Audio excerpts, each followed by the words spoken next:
Welcome to the fantasy audiobook. Harry Potter. I didn't expect the Dark Lord to become my best friend. Chapter 41. I can't believe it. Professor McGonagall's expression was quite exciting. It's 1 o'clock in the morning. Do you want to explain why you are here? This is Gryffindor's know-it-all. Hermione has prepared well for every class and can answer almost all the professor's questions. She knows everything, so she is given this nickname. This is not considered in a complimentary sense. This is more to say that Hermione doesn't know how to restrain herself, she only knows how to show off. Now Hermione couldn't answer Professor McGonagall's question at all. She could only stare down at her slippers, motionless like a statue. I think I understand exactly what's going on. Professor McGonagall took a breath. You made up a set of lies out of thin air to tell Malfoy, telling him about a fire dragon or something, trying to trick him out of bed and make him miserable. Unexpectedly, Grindelwald was worried about Malfoy's safety and went to find me, let alone to think that Longbottom also heard this lie and believed it was true. I guess you must find this very interesting. Her eyes fell coldly on a few people, and were a little softer when they were directed at Serpilus. I feel very angry, said Professor McGonagall. 5 students stayed up one night. I have never heard of such a thing. You, Miss Granger, I thought you were very clear-headed. And you, Mr. Potter, I originally thought you were more interested in Gryffindor's honor. You will both be put in solitary confinement, and Gryffindor will be deducted 50 points. Her voice was calm, and she had obviously passed the most angry moment. As for Mr. Longbottom, no matter what happens, it is very dangerous to wander around the school in the middle of the night. The same goes for Mr. Grindelwald and Mr. Malfoy. She turned around and said, you 3 will also be detained. Quote. Sepulus and Draco looked at each other, and thought to themselves, forget it, just turn it off. It's not a big deal, it's just wiping the picture frame and packing things up. Hogwarts is very important to first-year students. For students, confinement will not be so severe a punishment. In the upper grades, it will be a bit harder. You will have to weed the school grounds or clear snow from the owl loft. You are not allowed to use magic. It is pure hard work. Draco was slightly dissatisfied, but he didn't make any rebuttal. Anyway, his goal was achieved. He saw the fire dragon and successfully deducted a lot of points from Gryffindor. He did a little work. It doesn't matter anymore. Anyway, Laboon and Gall can be used instead. 50. Harry looked stunned. He opened his mouth and tried to plead with Professor McGonagall. 50 points each, Professor McGonagall said coldly, without giving Harry the slightest chance to plead. Professor, please. You can't. Sepulus felt Draco's shoulders tense suddenly, and he grabbed Draco's wrist, saying to himself, buddy, don't laugh out loud. Draco coughed slightly and adjusted his facial expression. Maybe he was laughing in his heart. Gryffindor took away 150 points. Directly ranked first. You don't need to tell me what I can and cannot do, Potter. Professor McGonagall's selflessness was fully demonstrated at this moment. Okay, I'll take you back. Draco must have endured a lot of hardship. He managed to hold on until he reached the lounge and then laughed heartily. Did you hear that, Sepulus? 150. Sepulus coughed. I heard it, 150. I'm afraid the other Gryffindor students will be scared to death if they wake up tomorrow and see the college hourglass. Draco smiled with great satisfaction. It's because they were careless. They dared to put such letters in the library books and forgot to take them back. Sepulus tilted his head. You won't follow others to the library to keep an eye on them, right? Draco's expression stiffened for a moment. How can this be called stalking? He puffed up his face. I discovered a major safety hazard and took perfect precautions. Sepul smiled softly, and Draco scratched Sepul's waist angrily. In the empty Slytherin common room in the early hours of the morning, 2 little guys who could usually be considered informal in their laughter and expressions of emotion and anger fell into a small ball and fell on the soft carpet of the Slytherin common room. It's the nature of children at this age. After everyone does something bad together, the relationship will quickly become closer. It was as if Serpils had heard that Harry and Ron accidentally rescued Hermione from a troll on Halloween night. Serpilus didn't know the specific story, but he knew that the 3 of them were now a very close group. The 2 of them quarreled for a while, each lying flat on the carpet, too lazy to move. Anyway, no one would go downstairs at this time, so they could just lie down for a while. It's rare that I can be so bold and do things as I please. Draco said suddenly. Sepples turned his head and looked at Draco's side face, looking at the ceiling without saying a word. As the heir of Malfoy, I feel that my life is quite boring, Draco snorted. It's actually quite boring to follow the rules all the time. Surprius still didn't speak. The friends around me are like this too. Everyone follows the rules within a fixed frame. Occasionally, if someone does something out of line, everyone will advise each other. Draco didn't seem to want Surples to answer. He just wanted to speak out urgently. He just wanted to talk. Probably the night is the best time. The soft moonlight judges everyone, no better than some lives under the sun can only escape. The moonlight is gentle and can take care of a person's weakness and fragility. It can also take care of the deepest desire in a person's heart that he doesn't want to be discovered by the sun. The last time we ran away from Filch, it was me. Draco paused, as if thinking about how to say this. That was when I was happiest. Does it sound a bit exaggerated? Draco suddenly turned his head to look at Seppulus, looking a little nervous and shy. Don't laugh at me. And what Seppulus did was roll over, and he gave Draco a hug. The night's heart-to-heart talk brought the two people closer together quickly, and Draco began to get close to Surples unconsciously. Maybe he didn't realize it himself, but Surples could clearly feel that Draco was more willing to stick to him.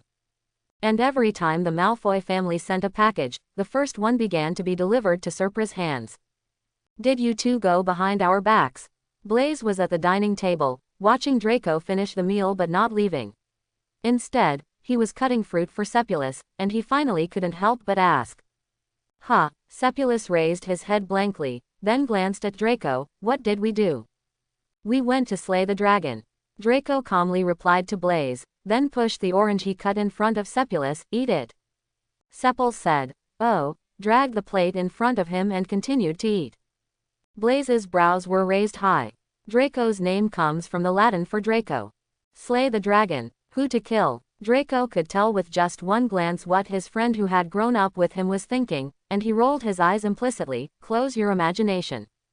Blaise just laughed. Confinement came to Surples and Draco on Wednesday. They received a note from Professor McGonagall, asking them to go to the hall to find Mr. Filch at 11 o'clock. I really don't want to see Filch, Draco groaned, leaning half of his body on Surprius. He's so annoying. Blaise's eyebrows almost flew into his hair again. He seemed to want to talk and laugh, but he did neither. Hold on. Surplis pressed Draco's shoulders and helped him up. The most I can do is go and pack his things. It won't get worse. Then he walked out of the castle at 11:10 and set foot on the road to the Forbidden Forest. Draco looked at Surples with a complicated expression. Why don't you stop talking sometimes? Draco looked at Surples. You have the effect of reverse prophecy. Surprius looked embarrassed. Traveling with them were Harry, Hermione and Neville. The three of them had been having a very difficult time recently. Originally, Gryffindor's score was very high, on par with Slytherin, and there was great hope of winning the first place. However, due to the recklessness of the three of them, the gap of 150 points between them was now 150 points away from Hufflepuff. The scores are still far behind. When they saw Draco and Seppulus, their expressions were a little uncomfortable. Especially Harry, who looked a little apologetic, just glanced at Surples and looked away in panic. I won't say anything anymore. Surprise smiled bitterly. I'll think about it in my heart at most. You'd better not think about it, Draco told him, to avoid accidents. It's really a good mouth that opens up. They followed Filch through the dark field. The only light source was a dim small kerosene lamp in Filch's hand, which illuminated a small area of the surrounding road. Walking across the grass, they bypassed the Quidditch pitch and walked to a huge, somewhat dilapidated stone house further back. This stone house was stacked very strangely, that is, it looked shaky from every angle and almost fell over, but it did not fall down, but stood there firmly, and it seemed that it wanted to continue standing. Hagrid emerged from the stone house. This explains why the stone house is so huge. He strode towards them, followed by a big dog, carrying a huge crossbow and hanging on his shoulder. Dressed with a full quiver. I've been waiting for half an hour. You're late, Filch. Hagrid's voice was still loud, and then he looked at the children behind Filch. Oh, Harry, Hermione, Seppulus. I haven't seen you in a while. You seem to have grown a little taller. Draco's eyes immediately fell on Serple's face, as if he was accusing Serples of knowing such a guy again. Sepulus smiled at Draco and said hello to Hagrid. Long time no see, Mr. Hagrid. Filch's brows furrowed and his voice was cold. You shouldn't be so polite to them, Hagrid. After all, they are here to be punished. Okay. Hagrid seemed impatient to talk to Filch. He frowned. Your mission is completed. I will be responsible for them next. Filch sneered. Whatever, I'll come back at dawn. His uncomfortable gaze fell on several children. Come and collect their remains. I hope they can emerge from the Forbidden Forest head and tail. Hagrid frowned and stepped forward to stand between the children and Filch. Filch glanced at Hagrid again, then turned and walked towards the castle with his kerosene lamp. Staggeringly disappeared into the darkness. Hagrid relaxed a little, looked back at the children, and coughed. To be honest, I didn't expect to send you here. The Forbidden Forest is not a place where you first-year students should go. Then why did you send us here? After Filch left, Hermione's energy improved a little. She seemed to be quite familiar with Hagrid, and she asked questions more naturally. Maybe Dumbledore and I reported it, hoping that some people would come to help. Hagrid sighed. He led a few children to the edge of the Forbidden Forest, picked up a lamp on one side, and blew it into it. After taking a breath, the flames immediately jumped up and almost burned Hagrid's beard. Look over there, do you see that path? He pointed to a path that didn't quite look like a road. Did you see that shiny thing on the ground? It's silvery white. It's lonely. The blood of the horned beast. Draco was stunned for a moment, and his expression began to change. A unicorn in the Forbidden Forest was injured by something. It was seriously injured. This is the second time this week. I also found one dead last Wednesday. We have to find the injured one. Help it. Hagrid and several people explained. The thing that hurt the unicorn discovered us first. What should we do, Mr. Hagrid? Looking at Draco's face, Serples thought he was scared, so he went over and held Draco's hand. Then he raised his head and asked Hagrid. As long as you're with me or Fang, it'll be fine. Hagrid patted the big dog next to him. As long as we hurry up, everything will be fine. There are blood stains everywhere, and that unicorn has obviously been as it stumbles around. I think it's also looking for help. Draco's face looked even worse. He grabbed Fang's collar chain and said, We're with Fang. Hagrid shrugged casually. Okay, then you and Yaya will go together. No matter how reluctant they were, Hagrid was certain that they had no choice but to follow him into the Forbidden Forest. Serples and Draco were in a group, with the big dog named Fang. They divided into two groups and entered the Forbidden Forest. Originally, Hagrid planned to ask Harry or someone to join in so that the numbers of the two teams would be equal, but Draco was not happy for anyone to join, and his face was so sullen and ugly, but he succeeded in the end. No one was allowed to join them. When they reached a fork in the road, the two groups began to separate. Hagrid left a lantern for Sepals and the others, and then gave them another warning, telling them not to leave the path. If they found a unicorn, they would use their wand to shoot green sparks. If they encountered something threatening, they would use the wand to shoot red sparks. Both Sepulus and Draco nodded in agreement. After walking for a while, Draco and Serpulus stopped in unison. Stay here for a while, Sepulus said what Draco was thinking. It's no problem even if we can't find the unicorn, let's go back after a while. Life is much more important than this so-called confinement. Draco nodded and pulled Fang's collar. They thought well. They found a slightly more stable place and squatted down silently. Under the shadow of Fang, Surprius took the lead in pulling out the wand, and then drew a checkerboard on the ground, and Draco played tic-tac-toe together. You will indeed relax during the game. When Yaya fell to the ground with a crash, both Sepulus and Draco were startled, and they both jumped up in fright. Yaya fell to the ground and twitched, and white foam began to spurt out from near his mouth and nose. Surprius braved it and went to explore it, and tried to pull Yaya. As a result, Yaya's weight was really impressive, and Surprius couldn't pull him. Move. Sorry, Yaya, I'll leave it here for you. You're a little heavy. Sepulus pulled Draco. Let's go, let's run. But suddenly there was fog around. It was a blue-purple mist, which looked poisonous. It fell from the sky, because just now the two of them were squatting on the ground, which was lower than Yaya, who was standing upright. In addition, the dog's sense of smell something more vigorous than humans, so Yaya fell first. Now they stood up suddenly, and the two people covered their mouths and noses in panic. But then, a black figure rushed towards them. Draco froze completely. It was probably the first time he had encountered such a situation. He was so frightened that he couldn't move at all. Surprise was a little better, because during this time in Durmstrang, Wolf probably had the same speed and momentum when he rushed over. Durmstrang's magic attack is part of the attack, and the biceps on his arms are not a decoration. The first time he saw this formation, he was panicked for a long time and couldn't move his feet. Now it has been upgraded. During the duel, he was able to avoid Wolf with flying colors everywhere. But the black shadow came very quickly, very quickly. Draco froze on the spot, and all Sepulus could do was to rush out, hold Draco in his arms, roll on the spot, and rush forward. Draco only reacted when he fell to the ground and started to run forward.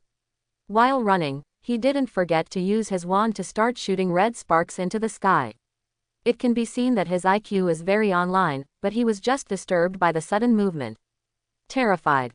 But they still couldn't outrun the black shadow that was chasing behind them, until the black shadow suddenly increased its speed, knocked Sepulus, who was half a step behind Draco, through him, and quickly disappeared. The last sound that Sepulus heard after the world was spinning was Draco shouting his name in panic. When he opened his eyes again, Sepulus found himself lying in the hospital wing of Hogwarts. His limbs were as soft as noodles, and his body was in severe pain. He could not move his limbs. "Are you awake?" a voice sounded softly in Sepulus's ears. Sepulus's eyes widened. He moved his eyes to look at the source of the sound, only to see the back of his head wrapped in a large scarf. He wanted to speak, but he couldn't. He could only blink his eyes and thought to himself, "If I close my eyes now, will you think I'm dead?" Then he heard the soft and thin voice laughing, "Naughty." Sepulus was stunned. "I know what you are thinking," the soft and thin voice spoke again, "didn't you guess who I am?" Surprise rolled his eyes blankly, the adult version of Tom Riddle. The soft and thin voice laughed again. "Your adjectives are interesting, but I think it's very vivid for you to distinguish between me and the little one in your room." Sepulus was stunned, wondering how you knew everything. "Didn't you ask the German, among the options he gave you, which one do you think is more reasonable?" He really knew everything. Surprise was a little nervous.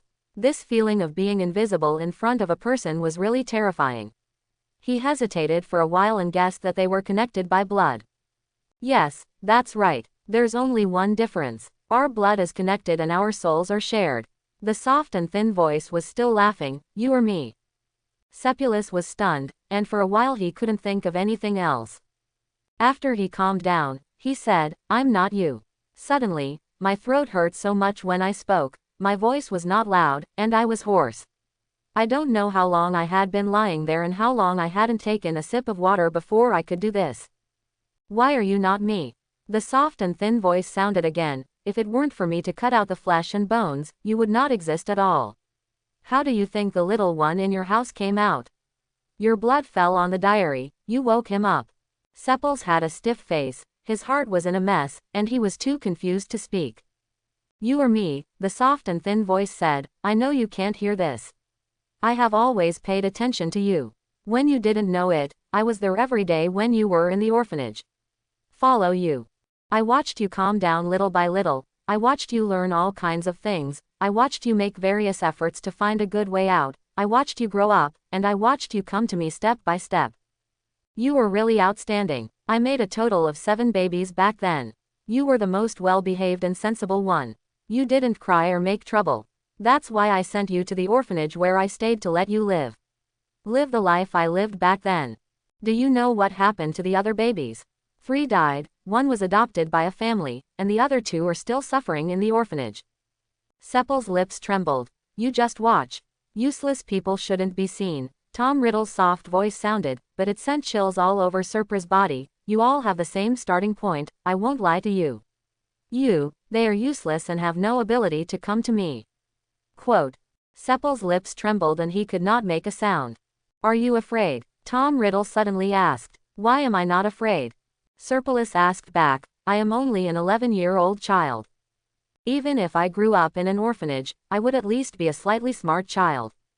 Now tell me that I was originally there are 6 brothers, and now I am the only one alive to come to the magic world and come to you, and these are all your good plans, why am I not afraid?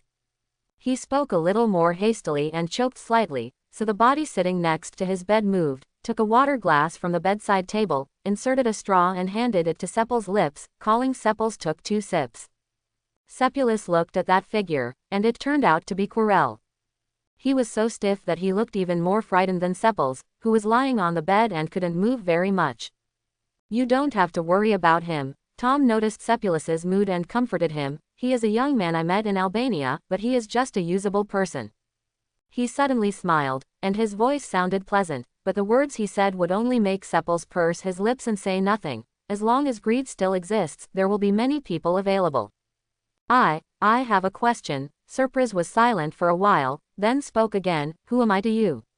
You said you cut out the flesh and bones, could you possibly be my father? I already had a Dark Lord as my father, and I didn't really want a second one. That dad was kind to me and would still care about me. Although he still disliked me when he wrote me a reply, he would still ask me to eat more and wear more clothes. But you, I feel that if you get angry, you will talk to the nanny at the orphanage. Just like playing with me. Maybe he'll do something stupid like stab me twice and then cure me. Tom Riddle smiled again. Seppels felt his head hurt when he heard him laugh. I was only in my early 20s when I had the accident. I was still unwilling to ask me to be your father. Surprise was numb. Eve was made from the dust of the ground and Adam's rib. If you don't want to be my father, you can't expect me to be your wife. He had already begun to act like he was breaking a jar, and the thought in his mind was that if the worst happens, just kill him, forget it, and save me from suffering while alive. Then Tom Riddle laughed again. You are an interesting person, but you are only 11 years old, and I am not a pervert. Let me allow you to call me brother. Anyway, you and Diggory are good friends, isn't it because you want a brother, but that's it for Gory. Don't worry about the 2 Weasleys, they are filthy blood traitors who don't deserve more attention. Seppels was silent for a while and said, Oh. It's not convenient for me to stay here for too long. That old guy Dumbledore is paying close attention to you. I can only spare some time to see you in the evening. I guess he should come to see you later. You should know what to say and what not to say, right? I'm just an 11-year-old student, Seppels repeated again. Mr. Dumbledore is a well-known wizard. Are you expecting too much from me if you expect me to fool him? Tom also said, Oh, you don't have to worry about this. He knows that you are related to me, and his legitimacy is not effective on you. Just tell him that you always dream that you are there. If someone else does something in their body, he will definitely make arrangements for it. Okay, you 2 are plotting against each other and using me as a chessboard here, right? Seppulus just wants to faint again and escape reality. But he failed to faint. He just lay on the bed, looking at Quirrell's body, which contained an unknown percentage of the adult version of Riddle, and then he continued to lie on the bed, looking at the white ceiling of the hospital wing. I thought to myself why I wasn't dizzy yet. He was so bored that he began to memorize potion ingredients in his mind to pass the time. Finally, the door to the hospital wing opened, but it was not Dumbledore who entered the door that Seppels had been waiting for, but Draco. He tiptoed open the door, and came to Seppels' hospital bed with ease and familiarity. Then he looked at Seppulus silently for a few seconds, and he took a step back. You're awake. Surprise wanted to nod, but it hurt a little when his head moved, and then he opened his mouth. Wake up. Draco hesitated for a long time before approaching, then touched Seppel's forehead with his hand, and then pinched Seppel's face, and then let go after hearing him mumble the word, pain. He sat beside Seppel's bed. Are you thirsty? Do you want to drink some water, or eat something? He was silent for a long time, and then he sighed. I was terrified, Seppels. I thought you were going to die. His voice was so low that Seppels began to feel a little distressed for no reason. Am I not dead? He still feels uncomfortable now. The sip of water that Riddle handed over just now can't do much, and now he still feels like there is some movement of a blade in his throat when he opens his mouth. But I thought you were dead. Draco's voice was low but stubborn. You just fell down because you were protecting me who was scared to death, and because you were behind me. There was a hint of crying in his voice. No matter how I called you, you didn't respond, you didn't move, and you stopped talking to me. Hagrid and the others sent you back, and the Godfather gave you a lot of magic potions, and then even the principal came. You were in a coma for a week. Maybe Draco was really crying. He turned his head and turned his back to Sepples, not even wanting to show his face to Sepples. Sepples was lying on the bed pitifully, his eyes rolling. It almost hurts. The one lying here should have been mine. I was too frightened and didn't know how to run, which is why you suffered.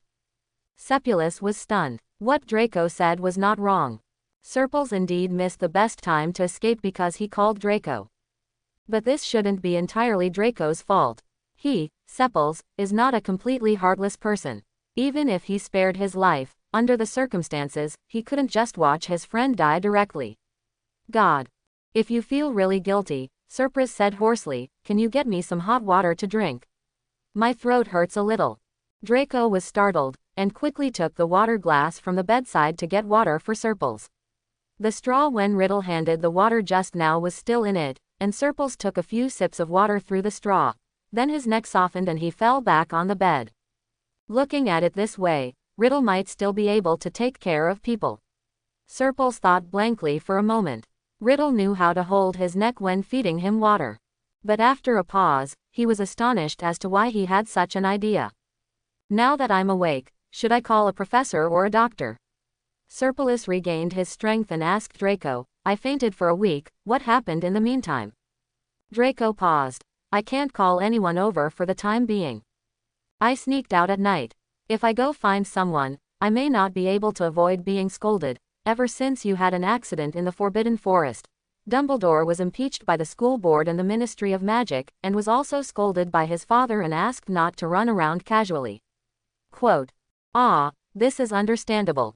After all, Draco is the only young master of the Malfoy family, and he is really precious. That's okay, I'll just lie down and sleep for a while. Surpulus tried hard to show that it didn't matter. I guess the professor will come during the day tomorrow, so I'll just lie down for a while. Draco said, I'll come see you tomorrow at dawn. If there's anything you want to eat, I'll bring it to you. Surprise looked at Draco's still gloomy little face and thought to himself, I've just been in coma for a few days. I'm afraid I won't be able to take a few bites of the delicious food you brought. But looking at Draco's face, he was. I didn't intend to provoke him. After all, Draco looked really guilty.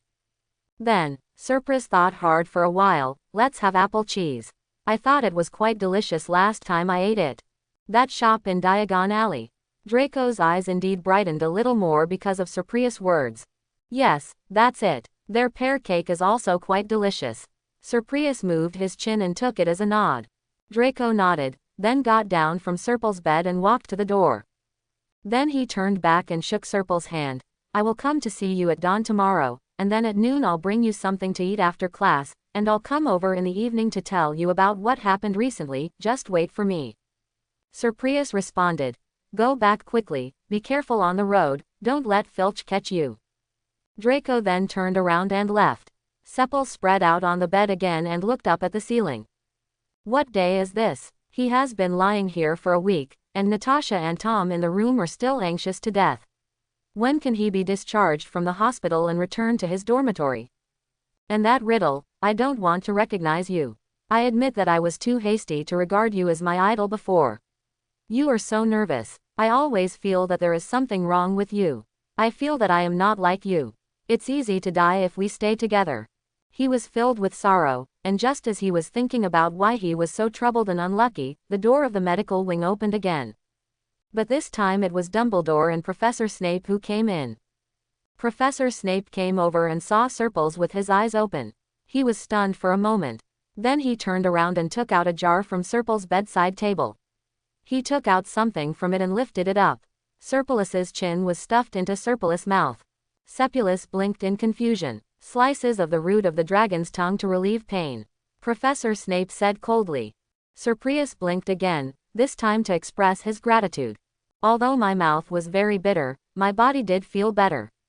At least my arms and legs no longer looked like noodles and I could move around a little. Dumbledore looked at the exchange between Surples and Professor Snape and smiled. You two have a good relationship. Professor Snape didn't answer, just crossed his arms and stood back. Dumbledore smiled and sat beside Serple's bed. His eyes fell on the water glass beside the bed. It seems that someone still cares about you, Serples.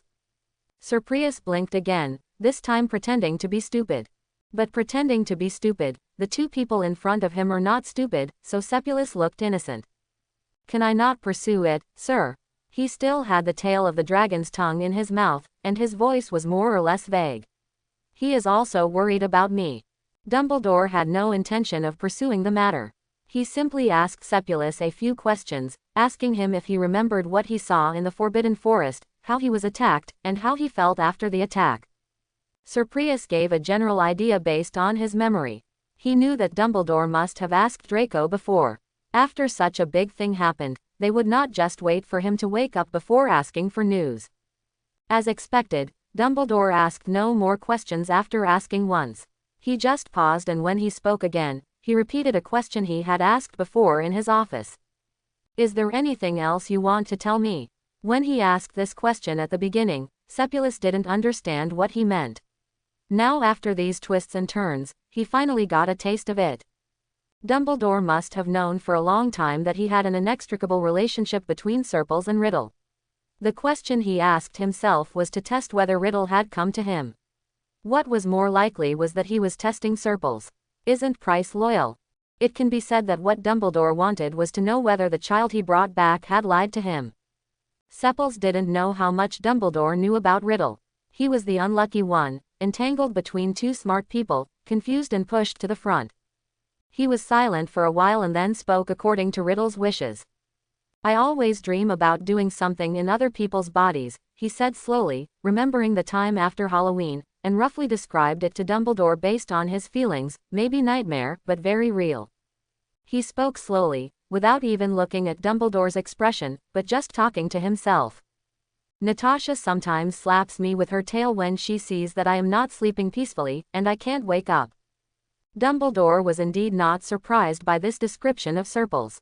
Perhaps he had already known that Serples would be in this situation, and he just asked in more detail. For example, what did Serples dream about? How you feel, your position, and whether you know whose body you were on when you were there.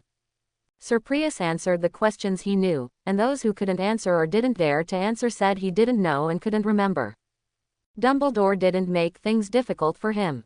The magical world is so magical. Dumbledore smiled and did not give any further explanation. In the days to come, you can learn occlumency from Severus. Severus was stunned for a moment and thought to himself, who is Severus? I heard Professor Snape on the side sneer, I am not your nanny, Dumbledore. Ah, it turns out that Severus is Mr. Snape's Christian name. Severus' doubts were answered, but his eyes widened in an instant. No, Professor, it doesn't matter if you speak so rudely to your boss. Yes, will he deduct your bonus? Dumbledore didn't mean to be offended at all, and still smiled at Professor Snape. You will do well, Severus, I believe in you. The corners of Professor Snape's eyes twitched, and the corners of Serpulus's eyes twitched as well. Is this a CPU? You don't even want to make a fool of your employees, Principal. Go to my office at 5 o'clock every day. But in the end Professor Snape agreed, even though his face looked disgusting. Sepulus nodded sarcastically. Hey, I can nod my head and move my arms and legs. Pay attention to your health. Dumbledore saw what Sepulus was doing when he wanted to get up, and pushed him back down with great precision. You are indeed seriously injured. You should rest more. He said a few more caring words and left with Professor Snape. Before leaving, he didn't forget to look back and wink. If there are friends who come to see you secretly in the future, remember to ask them to restore things to their original positions before leaving, so as not to be seen. Dumbledore, Professor Snape said with a dark face.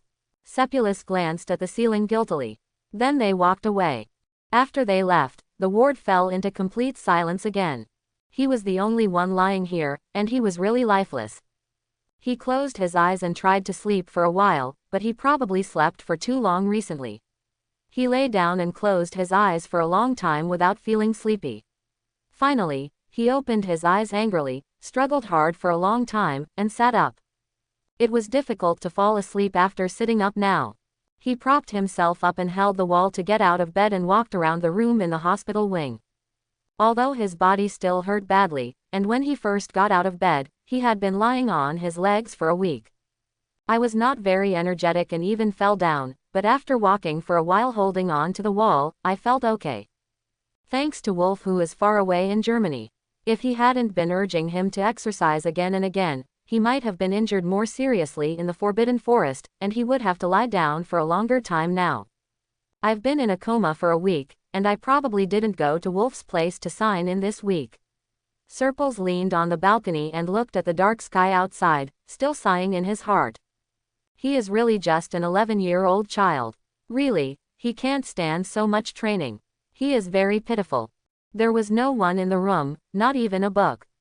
Serples was so bored that he could only pass the time by looking at the human anatomy diagrams posted on the wall. The bell tower struck 5 times outside, and Sepulus realized that it was actually dawn.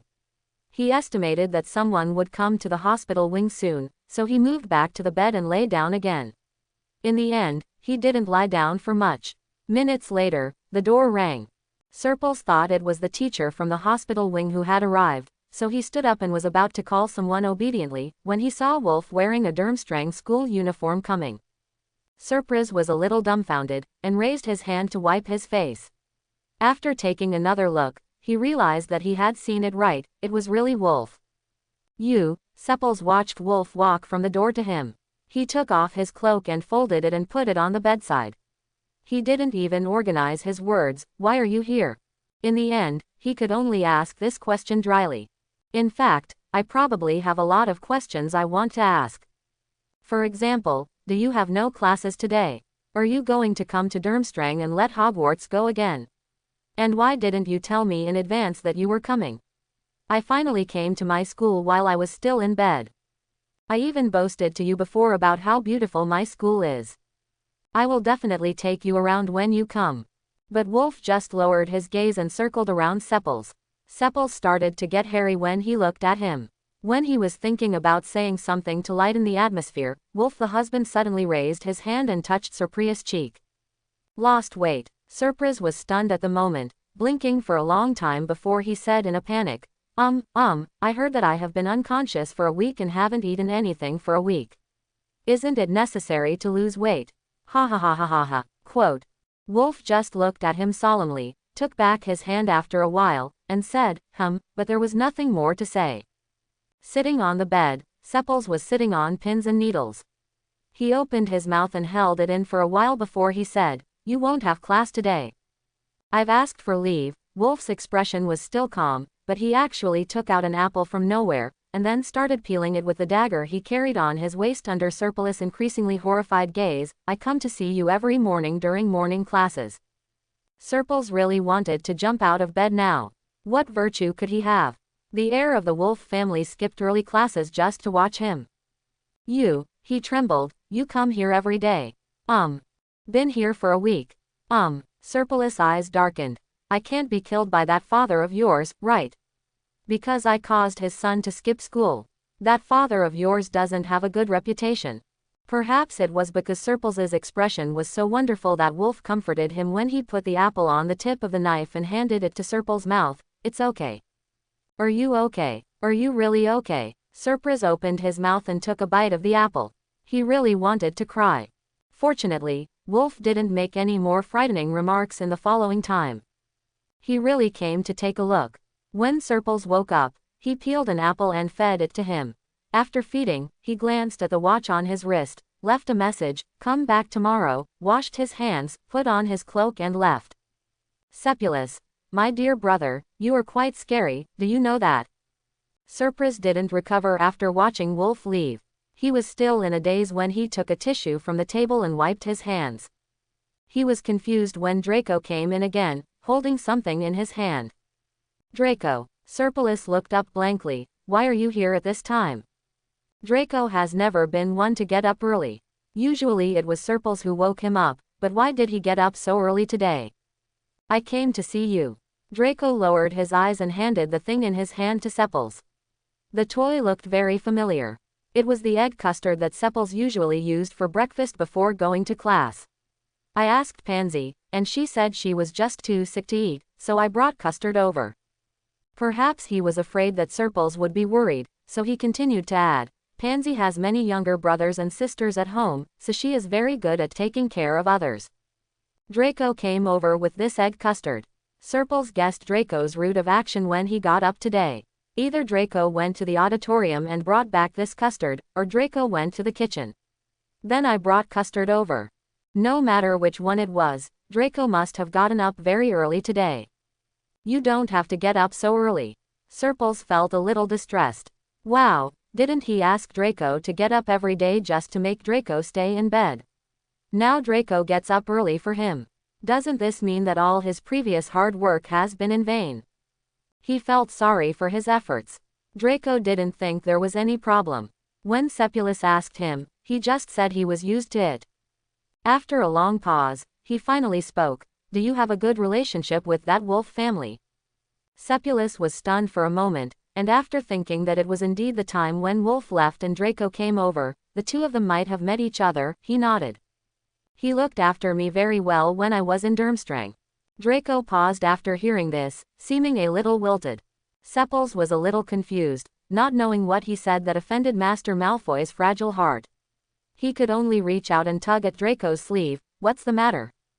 It's okay. Draco suddenly felt excited again. I just saw him when I came here recently.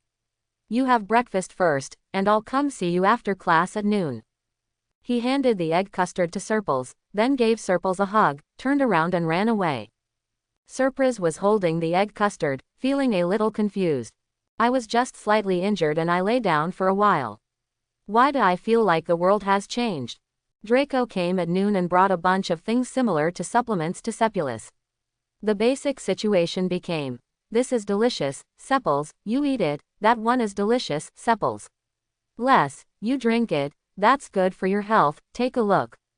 Cedric also came in the afternoon, also bringing condolences, but what he brought was not food, but he was worried that Serpils would have to stay in the hospital wing for a while, and that he would be bored, brought a book to Serpils. Serpils was quite moved and got up from the bed and gave Cedric a hug.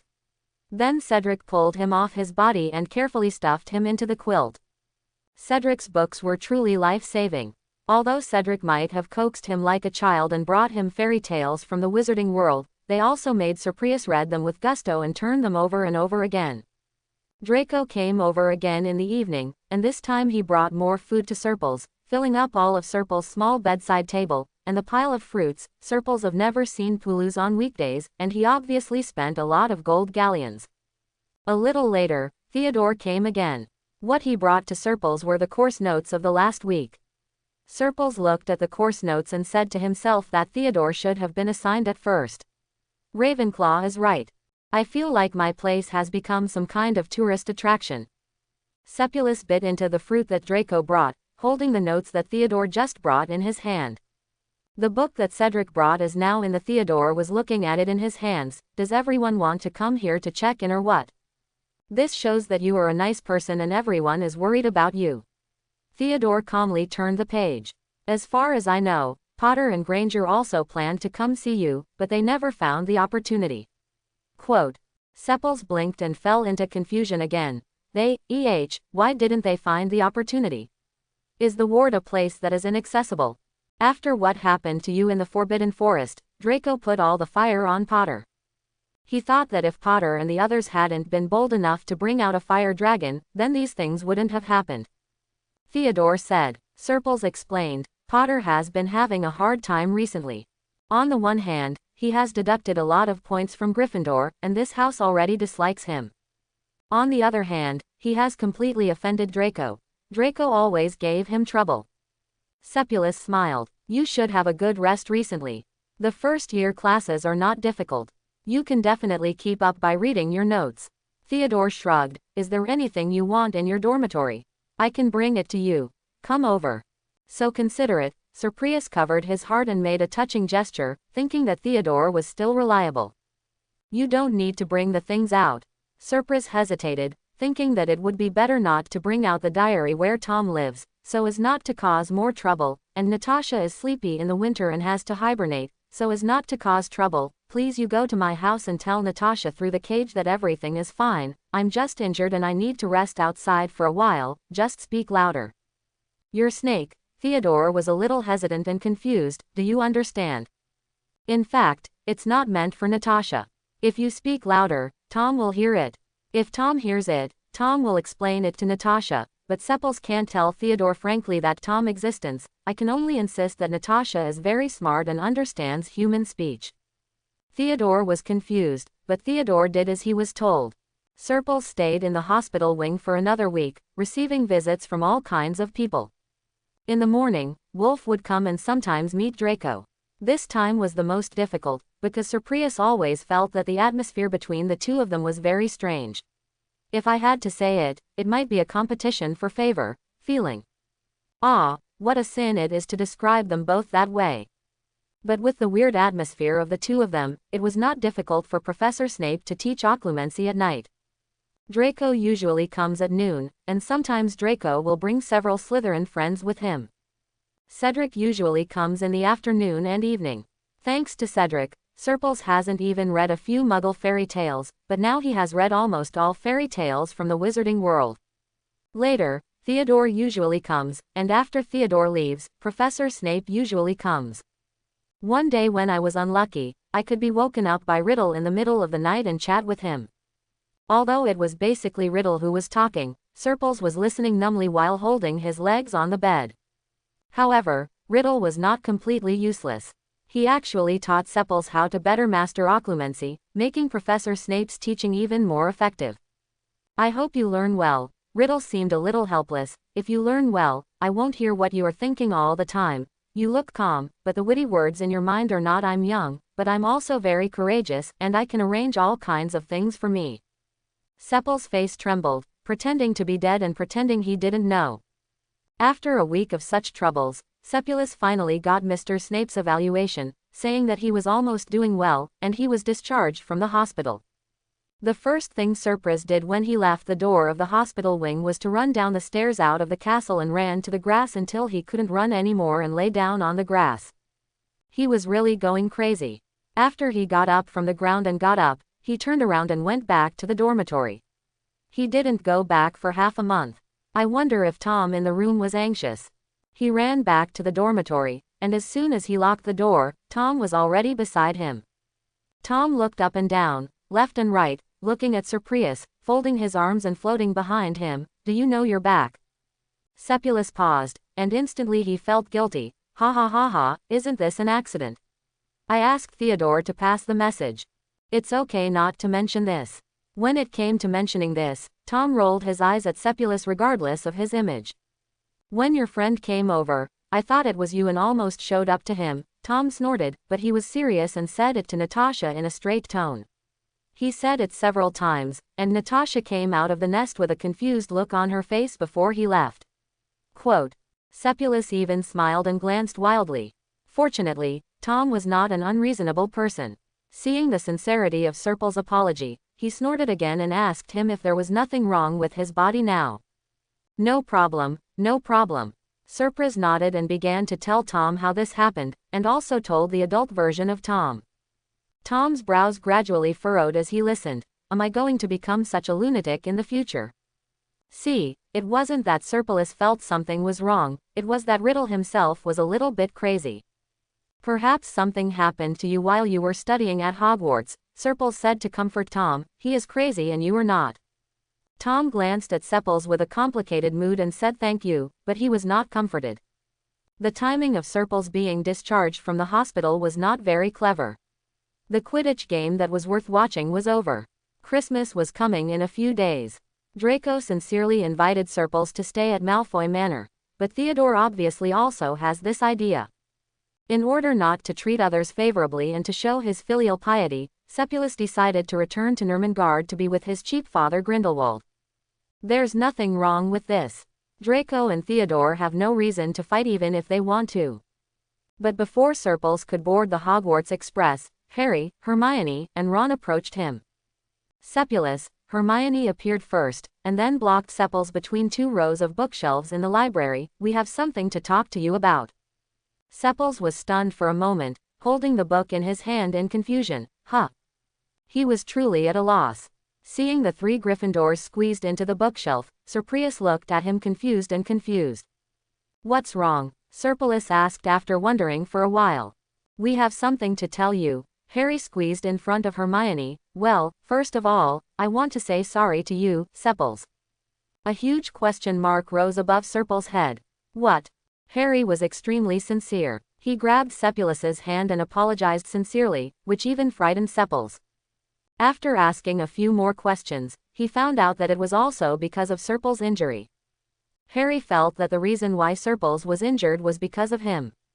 If he hadn't created Noble the Fire Dragon, Serpals would not go out at night, and was punished with confinement in the Forbidden Forest. As a result, he was injured and lay in the medical wing for half a month. I didn't lie. Harry seemed a little aggrieved. I didn't make up lies and lie about the fire dragon. There really was a fire dragon.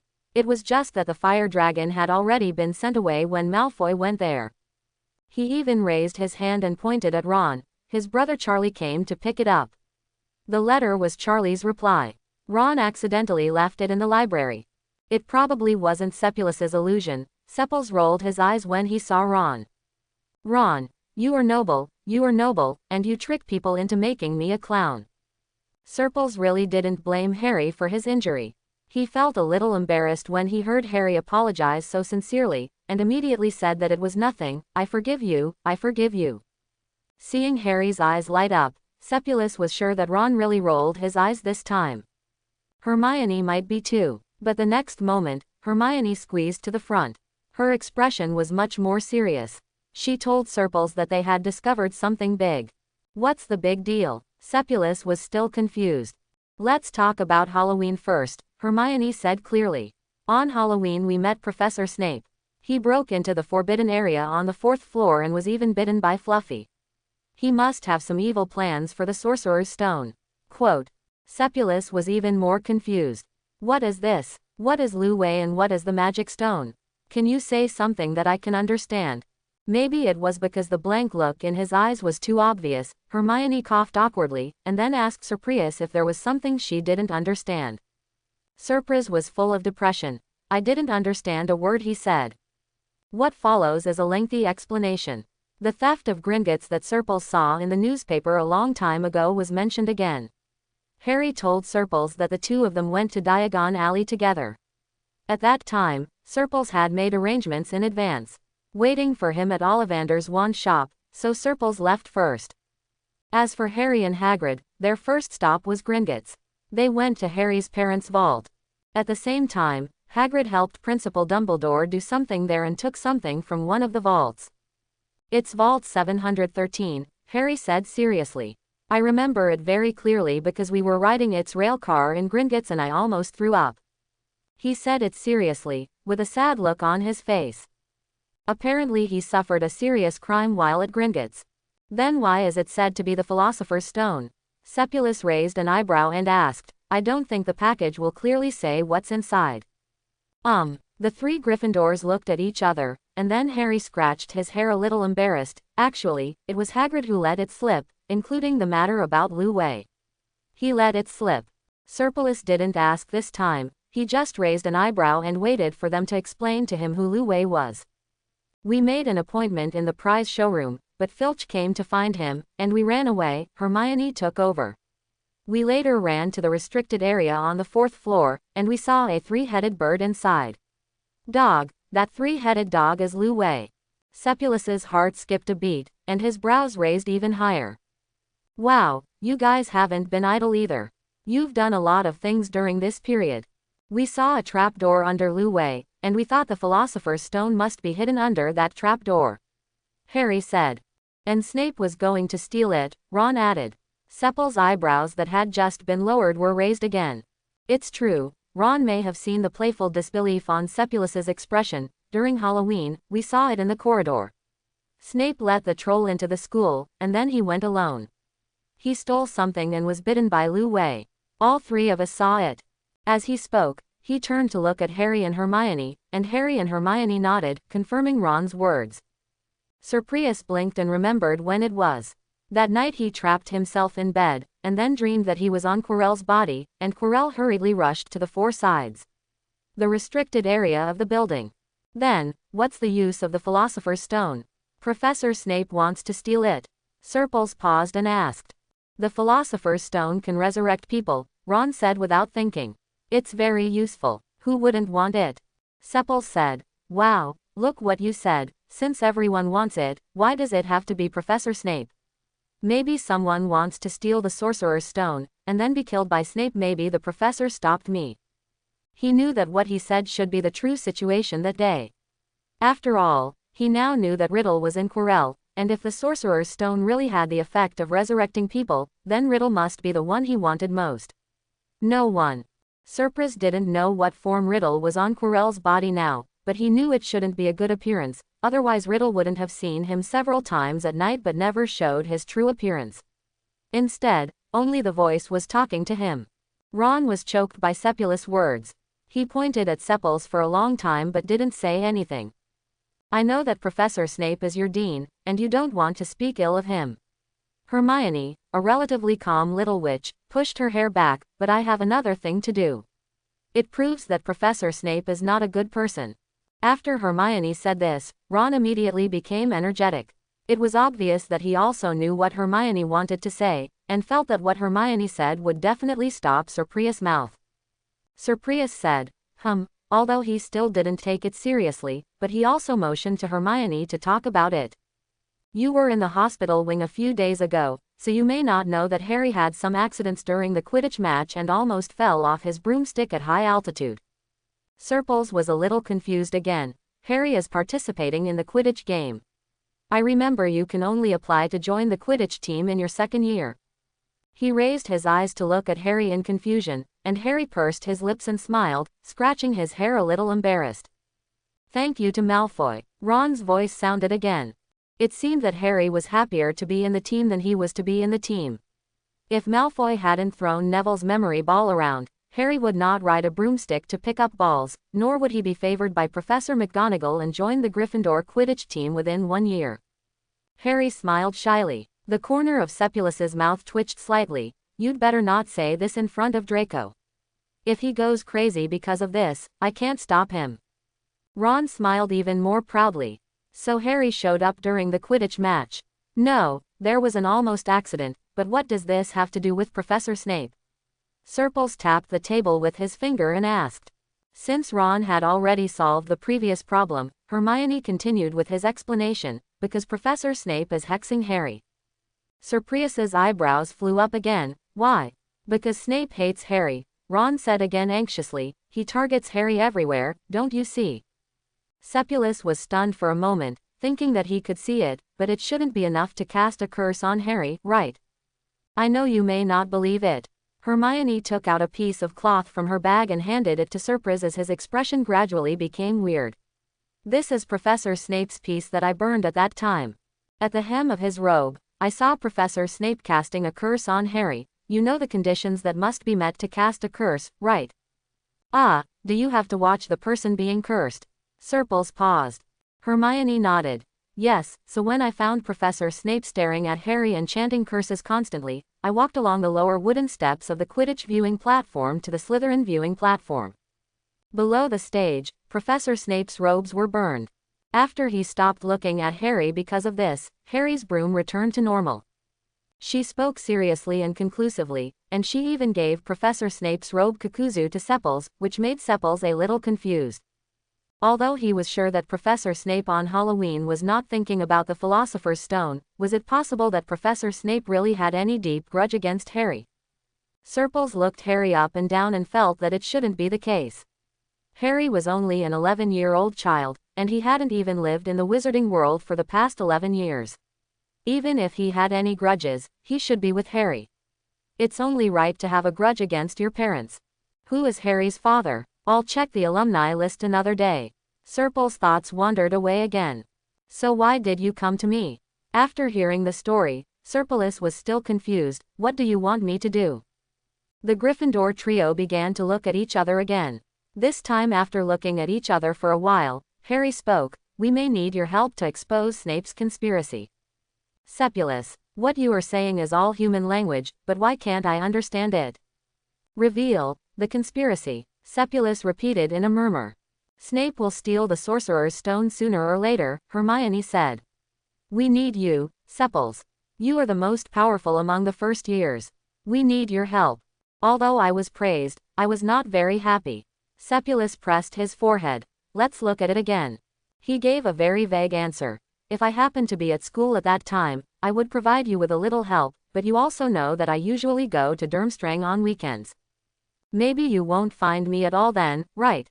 Sir Prius decided to go to Durmstrang through the fireplace after class. He is not the chosen one, nor does he have the aura of a protagonist. He just wants to live a good and smooth life, so staying away from danger is the best way to save his life. The Gryffindor trio looked a little disappointed, but they were also measured and did not force Serpils to agree. To be honest, if they were really willful and said that Serpils must do whatever he wanted, Sepals will definitely fall out with them. But Harry was very serious. He told Serpils that he would go to Serpils if necessary. Sir Prius said goodbye and thank you, turned around, and ran off to Durmstrang. Wolf had classes at this time and was not in the dormitory, and Serpils had already fallen asleep on the sofa. When he woke up again, he was lying on Wolf's bed, and his clothes had been changed into pajamas.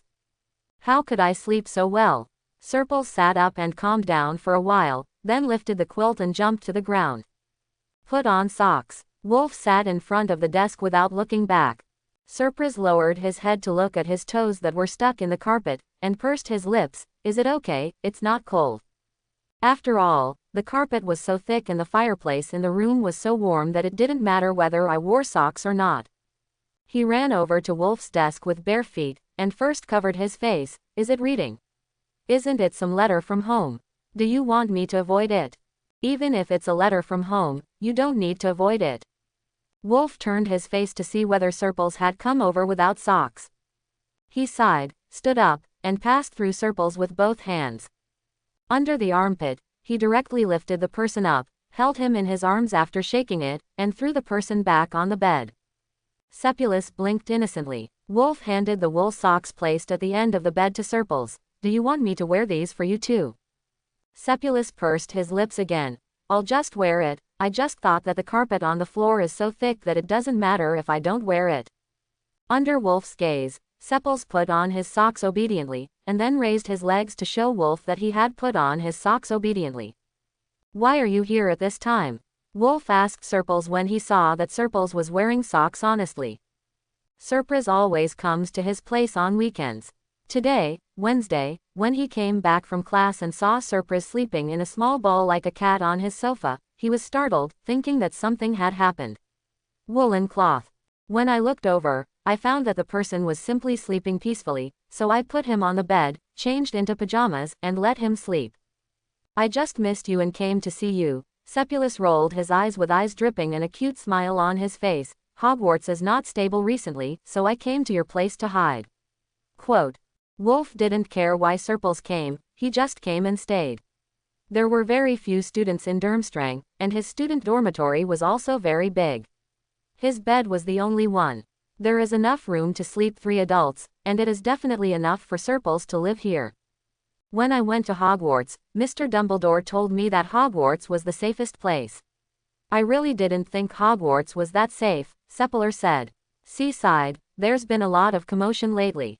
It seems that Mr. Dumbledore has misplaced some of his treasures and someone is trying to steal it. Wolf looked at Cepulus for a while. Want to stay permanently? I guess I can't live there permanently.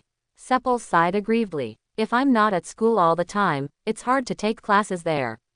I haven't been to class for half a month. I have final exams. I still don't know how I will do in the exam. Mr. Grindelwald said that if I don't get first place in the exam, he will break my legs when I go back. Then we won't go back. Wolf nodded calmly. I will buy you a village in Germany, and you can live there. After saying this calmly, Cepulus' expression became a little broken. Sometimes I really feel that I am out of tune with you because you are too rich. That's not necessary. Cepulus hurriedly waved his hand and refused. It's not too difficult to be the first at this age. I just go back and read a book, but I may have to run to you at night from now on to avoid being caught.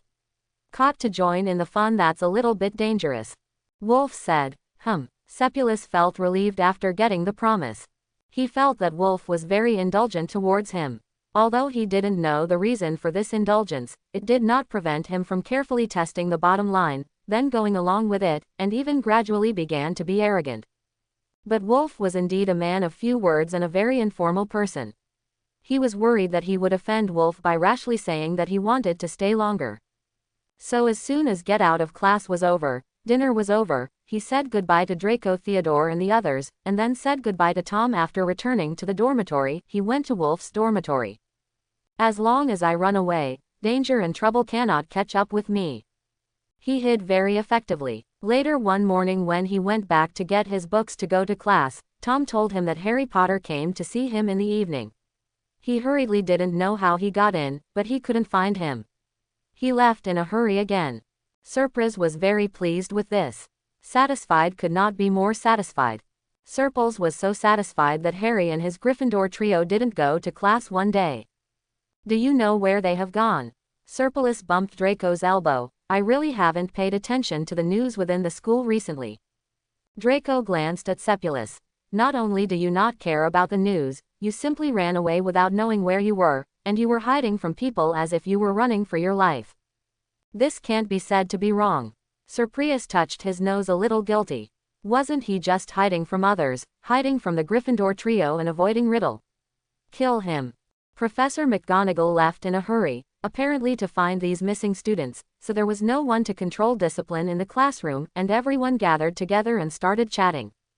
So you've been staying in Durmstrang lately, my friend? Pansy said suddenly. Pansy rarely participated in their exchanges. She had always been a gentle person and listened most of the time, so when she spoke, Sepulus hesitated for a while, but he quickly nodded. Yes, he answered Pansy's question, and then he saw some kind of hidden worry in Pansy's eyes. But the timing was wrong, and Surprise didn't ask what was going on. He just smiled at Pansy and turned to chat with Draco and the others. They originally thought that Professor McGonagall would be back soon, but until the end of get out of class, Professor McGonagall did not come back. There was even a temporary message saying that today was a day off and everyone should go back to the lounge and were not allowed to walk outside. There must have been some accident. Surprise glanced back at the stairs on the 4th floor on the way back to the lounge. Maybe Potter and the others have dug up a really big trap. After returning to the dormitory, Surprise rarely stayed in the dormitory for a while, but he quickly ran to Wolf and refused to stay in the school any longer. He could more or less see that Principal Dumbledore actually knew that Riddle was in the school. He might even know that Riddle was with Quirrell. Even further, he also knew that Riddle's goal was magic, stone. Because if you say you don't know anything at all, then you are really sorry for Principal Dumbledore's title of the greatest white wizard. He, Surprise, knew so much because he had an unexplainable blood relationship with Riddle. So how did Harry and the others find out so much? Just a few first-year students can accurately understand so much. Principal Dumbledore must let go, otherwise others will die. But why did Principal Dumbledore release the water? Sepulus didn't know. The only thing he could say for sure was that Dumbledore was not someone who would let his students die. So he made another bold guess. Dumbledore might be trying to gain experience for Harry. Just like those night novels that Surprise had read by chance, the knight as the protagonist is the destined enemy of the devil, and there must be a battle between them. During this period, the knight will meet many people, who will give the knight a lot of help, make the knight grow, make the knight stronger, and finally defeat the devil. Harry Potter is that knight, and Riddle, who is now possessing Quirrell, is the devil. Principal Dumbledore may be positioned as the knight's mentor who teaches and resolves doubts. The ending in the novel is usually that the knight defeats the devil's conspiracy, and then everyone ends happily. Although reality may not develop according to the novel, Sepulus feels that as a guy who is not clearly involved with the devil, he might not have a good ending after the Demon King falls. What to do? Surprise conducted a series of meditations on this. He even asked Grindelwald and Wolf similar questions, which could be called asking for help. These two people are the two people he trusts the most. One is his father, and the other is a very close friend who taught him a lot. Surprise made up his own problem into a story, placing himself as a close associate of the Demon King, and then asked two people for help. He first asked if the Demon King fell, as a close associate of the Demon King, what would happen to him? What will happen to this cronies? The two people's answers without exception were that if the knight's mind was still good, this confidant would be exterminated. What if this cronies wants to live? Serpilus asked. Wolf was silent for a long time about this, and the final answer he gave was to tell his cronies to abandon the dark side and turn to the bright side. Since he knew that the knights would eventually win, he should join the knights' team earlier to avoid the final reckoning. Grindelwald's answer was naturally domineering and arrogant. He said that he would ask this confidant to set up his own business. Serpils thinks both of them are reasonable, but he is not sure whether Harry Potter can really win as a knight in the future. As for setting up his own business, is it a bit difficult for him? He was so entangled that he finally went back and mentioned the matter to Tom in the diary. Tom also fell into deep thought, and he finally gave Serpils a suggestion. He said, if you are not sure about the direction of the final story, why not try harder? Serpilus asked him how he could call it harder. You can do things for the knight, and at the same time you can report the knight's information to the devil. In this way, no matter whether the knight wins or the devil wins, this confidant will at least keep his life. Tom said to Serpilus. Serpilus nodded. But the crony could be a little more exaggerated, Tom added. What's a better way to exaggerate? Serpils asked Tom, and Tom asked Serpils to guess first. Serpilus looked at Tom's expression and carefully analyzed what he would choose if everything came to an end in the end. He was stunned for a moment, and then he looked up at Tom. If I were the Demon King's henchman, I would make sure that the Demon King would win, and then finally I would take his place. As soon as he finished speaking, his whole body began to tremble, not because of fear, but because of excitement. Yes, there is another option among the left and right options, which is to smash the things in front of you and then walk straight forward. Tom looked at Serpils and nodded. Obviously, that's what he meant. We are indeed the same. He said softly. I thought, Serpils' voice paused, I thought you were going to speak to that riddle. Having said that, there is no need for the two of them to use the so-called Demon King Knight to refer to each other. Riddle is me in the future, not me now, Tom said very unconcernedly. I chose you, what does he have to do with me? He looked at Serpilus with bright eyes. We will definitely be able to find a better path. We are together, Serpilus murmured. Yes, we are together. Chapter 51. Serpilus stayed in Wolf's dormitory until dinner time before returning to Hogwarts. He actually fell asleep in Wolf's dormitory. Intermittently, he looked through Quirrell's body again. We arrived at the full story of what happened under the trapdoor on the 4th floor. He saw Harry arguing with Quirrell, or rather with Riddle on the back of Quirrell's head. It's a little intermittent and a little unclear. It may be because Serpil's occlumency has been very effective recently, so it was also blocked by Quirrell and Riddle. Serpilus saw how Quirrell walked into the restricted area, how he passed the three-headed dog named Luwei, and how he walked all the way until he finally stopped in front of a mirror. He fell silent, and soon, Harry came here. They had a dispute, attacked each other, screamed, and the scene became chaotic and spinning. He heard Riddle's angry voice, telling Harry, and probably also Serpilus, that he would come back. Serpilus woke up with a start. What's wrong? Wolf had already sat down at the desk again. He turned around after hearing Serpil's movements, got up and went to the bedside to extinguish the ancient incense. You didn't sleep well. I had a nightmare. Serpilus rubbed his eyes, tangled his hair and sat up. But maybe I won't have nightmares recently, maybe it will come to an end. It should come to an end for a while. What Serpil said was still a bit vague, and Wolf didn't mean to force him to give an answer. He nodded slightly, then went to the desk and took out a hardcover book and handed it to Serpils. What is this? Serpilus took it in confusion. An additional Christmas gift, Wolf said calmly. I shouldn't be able to accept any more Christmas gifts from you, Bull. Serpilus pinched the hardcover booklet with a guilty conscience. You've already given me something amazing. Bulwer Wolf's Christmas gift to Serpils was a ring with a huge black gem set in it. Serpils was not a good judge of goods, but he could also tell that this thing was worth a lot of money. Because the ring was sent directly to Ermengarde, Serpilus took the ring and showed it to Grindelwald. After reading it, Grindelwald looked very complicated and asked Serpilus what good things he did when he was in school. Son. Serpilus was confused, and Grindelwald told Serpilus that this gem was not just a beautiful thing, but was endowed with a very powerful magical blessing, which could make it immune to a large number of curses to a certain extent. It was not at all. It's something that can be described in terms of money. If you put it bluntly, it can be called a family heirloom. I seem to have seen a similar one at the Lestrange house before, Grindelwald said. As Grindelwald said, his hand fumbled for a while on the gem-embedded side of the ring, and then with a click, the gem opened, and a table surface floated out from the inside, which was a badge. Different from the simplicity of the ring, this badge looks to have been renovated, with a family crest on it. Whose family crest is this?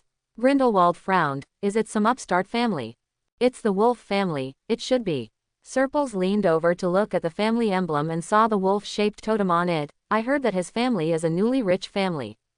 Oh, upstart, Grindelwald nodded. Is the guy who gave you a gift very popular at home? If he can come up with this thing, his status in the family cannot be lowered. Perhaps, Serpels said sarcastically. He is the eldest son in the family. He began to feel guilty now. He looked at the ring in Grindelwald's hand, and even felt a little anxious. His gift to Wolf was a pack of handmade candies made by himself, and a grey wool scarf that he thought suited Wolf very well. It wasn't expensive. What he thought at the time was that the Christmas gifts were quite meaningful, and he really couldn't afford more expensive gifts. Although he is now the adopted son of Grindelwald, and his guardian is Dumbledore, he has enough food and clothing, and for many of the remaining daily necessities, Draco is quite proactive and aggressive in paying for them, so that he really doesn't lack anything. He had no cash in his hand. He earned the money to buy wool scarves and give other people Christmas gifts by writing papers for senior students. But this, heart, is very worrying when compared with the heirloom-level things sent by Wolf and verified by Grindelwald. Serpels was not worried that Wolf would find fault with him or think of him, but Serpels himself couldn't get over that hurdle. He always felt that he owed Wolf this. Grindelwald could see Sepulus's anxiety, and he said, "Tisk, it's okay, you can afford it if he gives it to you, and he also has other uses for this ring, let me show you." He waved his hand and sucked a piece of paper over, then pressed his right index finger on the ring. Then he lifted it up, blood oozed from his fingertip, and on the paper was the imprint of a family crest. With this ring, you can do many things in the name of the Wolf family. For example, you can use it to sign orders when eating, use it to sign life and death contracts during duels. Grindelwald told Sepulur. Seacon said, if you really feel sorry for yourself, work hard to revitalize the name Grindelwald in the future, and then you can even out the situation by giving him a family ring. Sepulus didn't have a better solution for the moment. He could only sigh and nodded. So when Wolf handed him such a booklet, saying it was an additional Christmas gift, Serpulus felt very guilty, as if he had a hot pie in his hand, and he couldn't eat it or throw it away. Then it's fine as a New Year's gift, Wolf didn't care. It doesn't matter if it's an early Easter gift. He didn't take Sepulus's hesitation seriously at all. He just handed the thing to Sepulus and then motioned Sepulus to open it and take a look. Serprius hesitated for a long time, and finally took the cover of the book and opened it. Inside is a bilingual document in German and English, a land deed. Sepulus looked at the land deed with dumbfounded eyes, then looked up at Wolf, looked at the land deed, and looked at Wolf again, repeated many times, and his expression gradually became confused. What is this? Serpulus heard his confused voice ask. I bought a winery for you in the suburbs of Brandenburg. Wolf's voice was still calm. I mentioned it once that day. When I saw it yesterday, I thought it was good, so I bought it. Serprius lowered his head and glanced at the land deed in his hand again. Sometimes I really don't understand you rich people. Sepulus thought bitterly. Regarding this land deed, which made Serpels feel like he was facing an enemy, Wolf, the donor, was much calmer. I don't lack the money to buy a Zhuangzi. The Zhuangzi is already in your name, so you don't have to go back and forth. He said a calm word and settled the whole matter. Serpels took the hardcover book in a daze and was sent back to the fireplace by Wolf to return to Hogwarts. Okay, this is how you rich people play, right? He carefully stuffed the land deed into the bottom of his suitcase, and then decided to go out for a couple of walks to get some fresh air and relax his poor brain. Serpels left the dormitory and saw Pansy in the common room. Pansy stood up when she saw Serpels. It seemed that she was waiting for Serpels. Do you have time to chat? The girl's smile was gentle and calm. Sepulus nodded cautiously. He and Pansy had barely exchanged a few words with each other. They were very unfamiliar with each other. Now Pansy wanted to talk to him about God knows what. Do you have a good relationship with the Wolf family? Pansy asked this question again. Sir Prius nodded. You mean Bull, right? If you mean him, then I think I can indeed say that our relationship is not bad. After Serpolis answered last time, Pansy's expression looked full of worry, and this time she was even more worried. Sepals noticed it, and he paused. Is there anything you want to tell me about Bull? The Parkinson family, that is, my sister from a branch family, is engaged to be married to the Wolf family. The wedding will be in March this year, Pansy said hesitantly. This Christmas, my sister participated in the Wolf family New Year's dinner at the Wolf family. Serpals wasn't sure what Pansy was trying to express, so he hesitated for a moment and didn't answer. At the dinner, someone mentioned Mr. Bulwer Wolf's marriage. Pansy looked into Sir Prius's eyes and said slowly. Sepals was stunned for a moment. How old is Bourne? I remember he is underage. Pansy looked at Serpals and sighed softly. It doesn't matter whether you are an adult or not. In a family like ours, the marriage of the young will be decided early, because marriage is not our own choice. It's more like a collaboration between families. Serpals understood, so Serpals nodded. So, Pansy, what do you mean by telling me this? Because of Bulwer Wolf, he said at the dinner that he already has the person he likes. Pansy looked into Serpals's eyes. Bulwer Wolf has a dull and harsh personality, and he is surrounded by no one can be called the so-called favorite. Sir Prius understood this time. You mean, the person Bull is talking about may be referring to me? Pansy didn't say anything, but Pansy's expression said that was what she meant. Sir Prius waved his hand. No, Bull and I are good friends. You are overthinking, Pansy. Pansy looked at Serpal's face and sighed again. You grew up in the Muggle world, Serpals. You have to know that in the Wizarding world, same-gender marriage is very common, and it's not like you don't have the capital to be favored by the Wolf family. Sir Prius' hand paused in midair. I won't interfere with you. It's just a classmate. You are Draco's very good friend. I hope you will consider the interpersonal relationships around you more carefully. Bulwer Wolf is not a good match. Pansy's expression was serious. You may be misled by the one-sided impression he gave you. Of course, I know you won't believe me if I talk to you about this out of the blue, but I hope you can be more understanding. Get to know him better. Pansy smiled softly, but she also looked tired. Sepals looked at her smiling face and felt a little distracted for a moment. How old is Pansy now? They are in the same grade, probably 11 years old, but when she just mentioned that her marriage was a collaboration between two families, there was no fluctuation at all.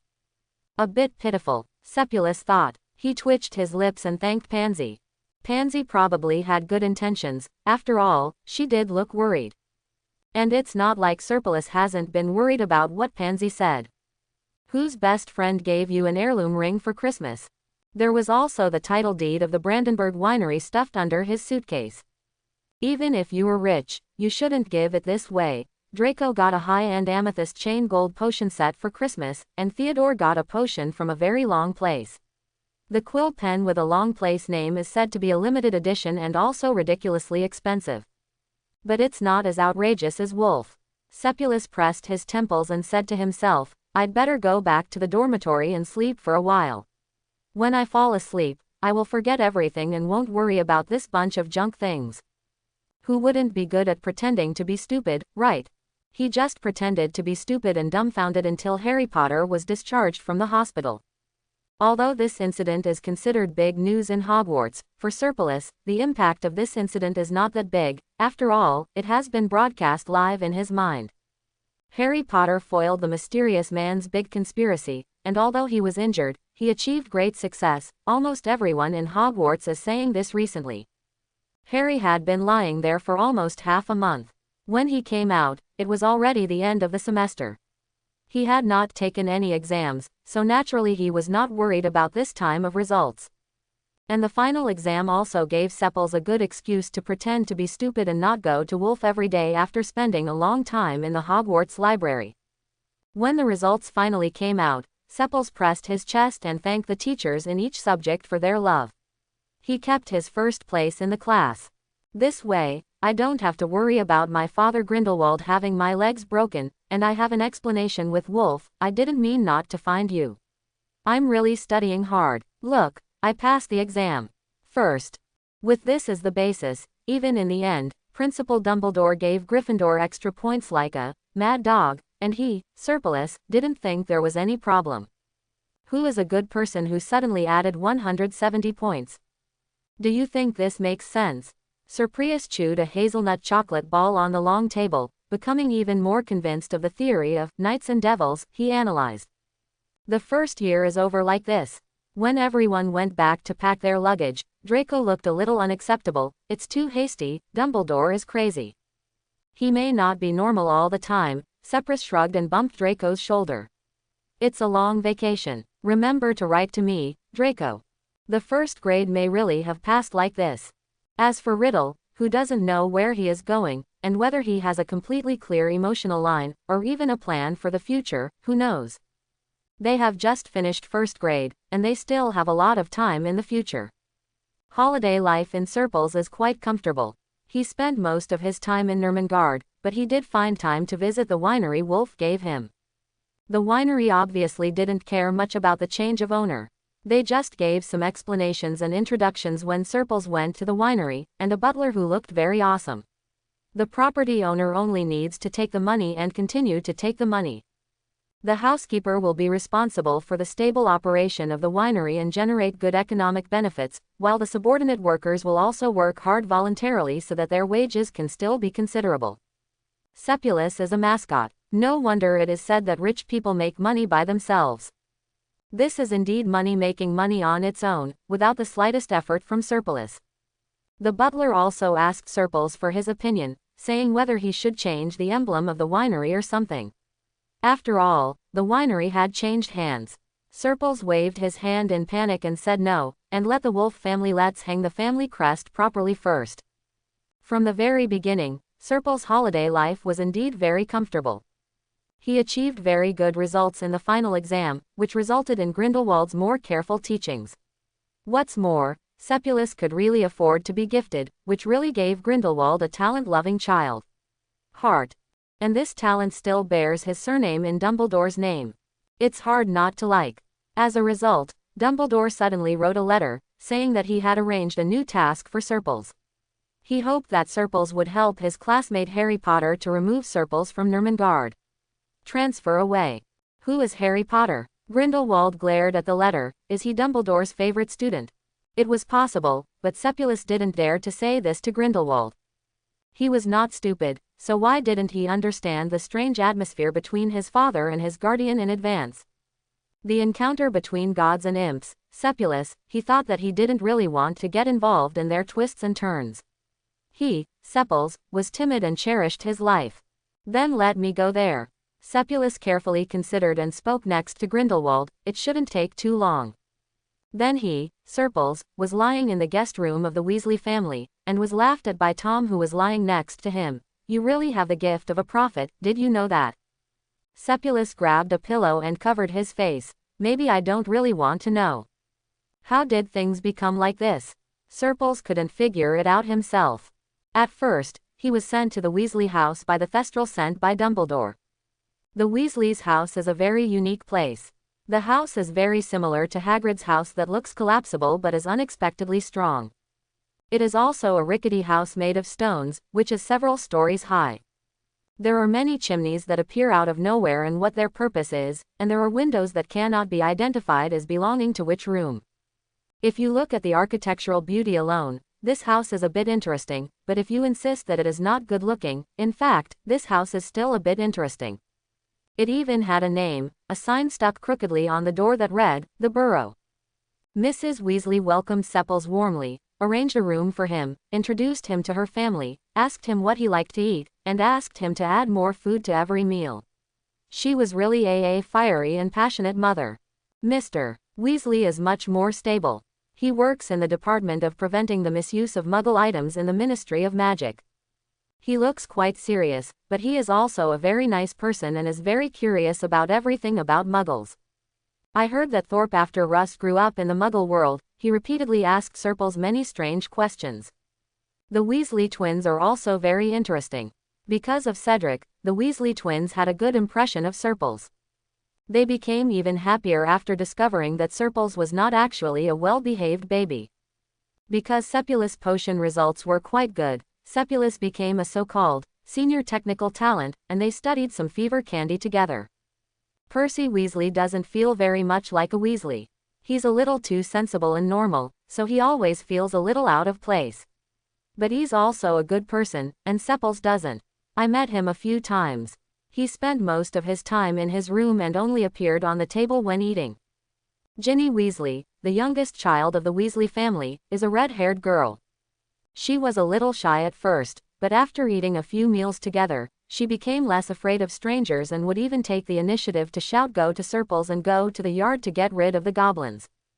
And when Sepulus used the floating spell to send away a large number of goblins, the little girl's eyes seemed to light up when she looked at Sepulus. As for Ron Weasley, he might be the only one in the family who doesn't welcome Sepulus very much, right? But seriously, who cares about him, right? You don't like me and I don't like you either. I'm not Jen Gallen. Why should I force myself to like you? Serpils pretended that Ron Weasley didn't exist. But when he arrived at the Weasley house, Serpils realized why Dumbledore asked Serpils to help Harry Potter, because according to Ron, Harry never replied to his letter. Neither did Hermione, and there was no response from Hermione when she called. Then what are you going to do? Serpilus asked Ron hesitantly, because Ron now seemed eager to try and have a big fight. Since you are here, it proves that Dumbledore also knows about Harry's situation and supports us to help. Ron waved his fist. Let's go and rescue Harry.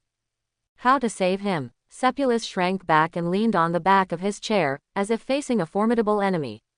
We'll drive there, Ron said seriously. Let's drive there and bring Harry back directly.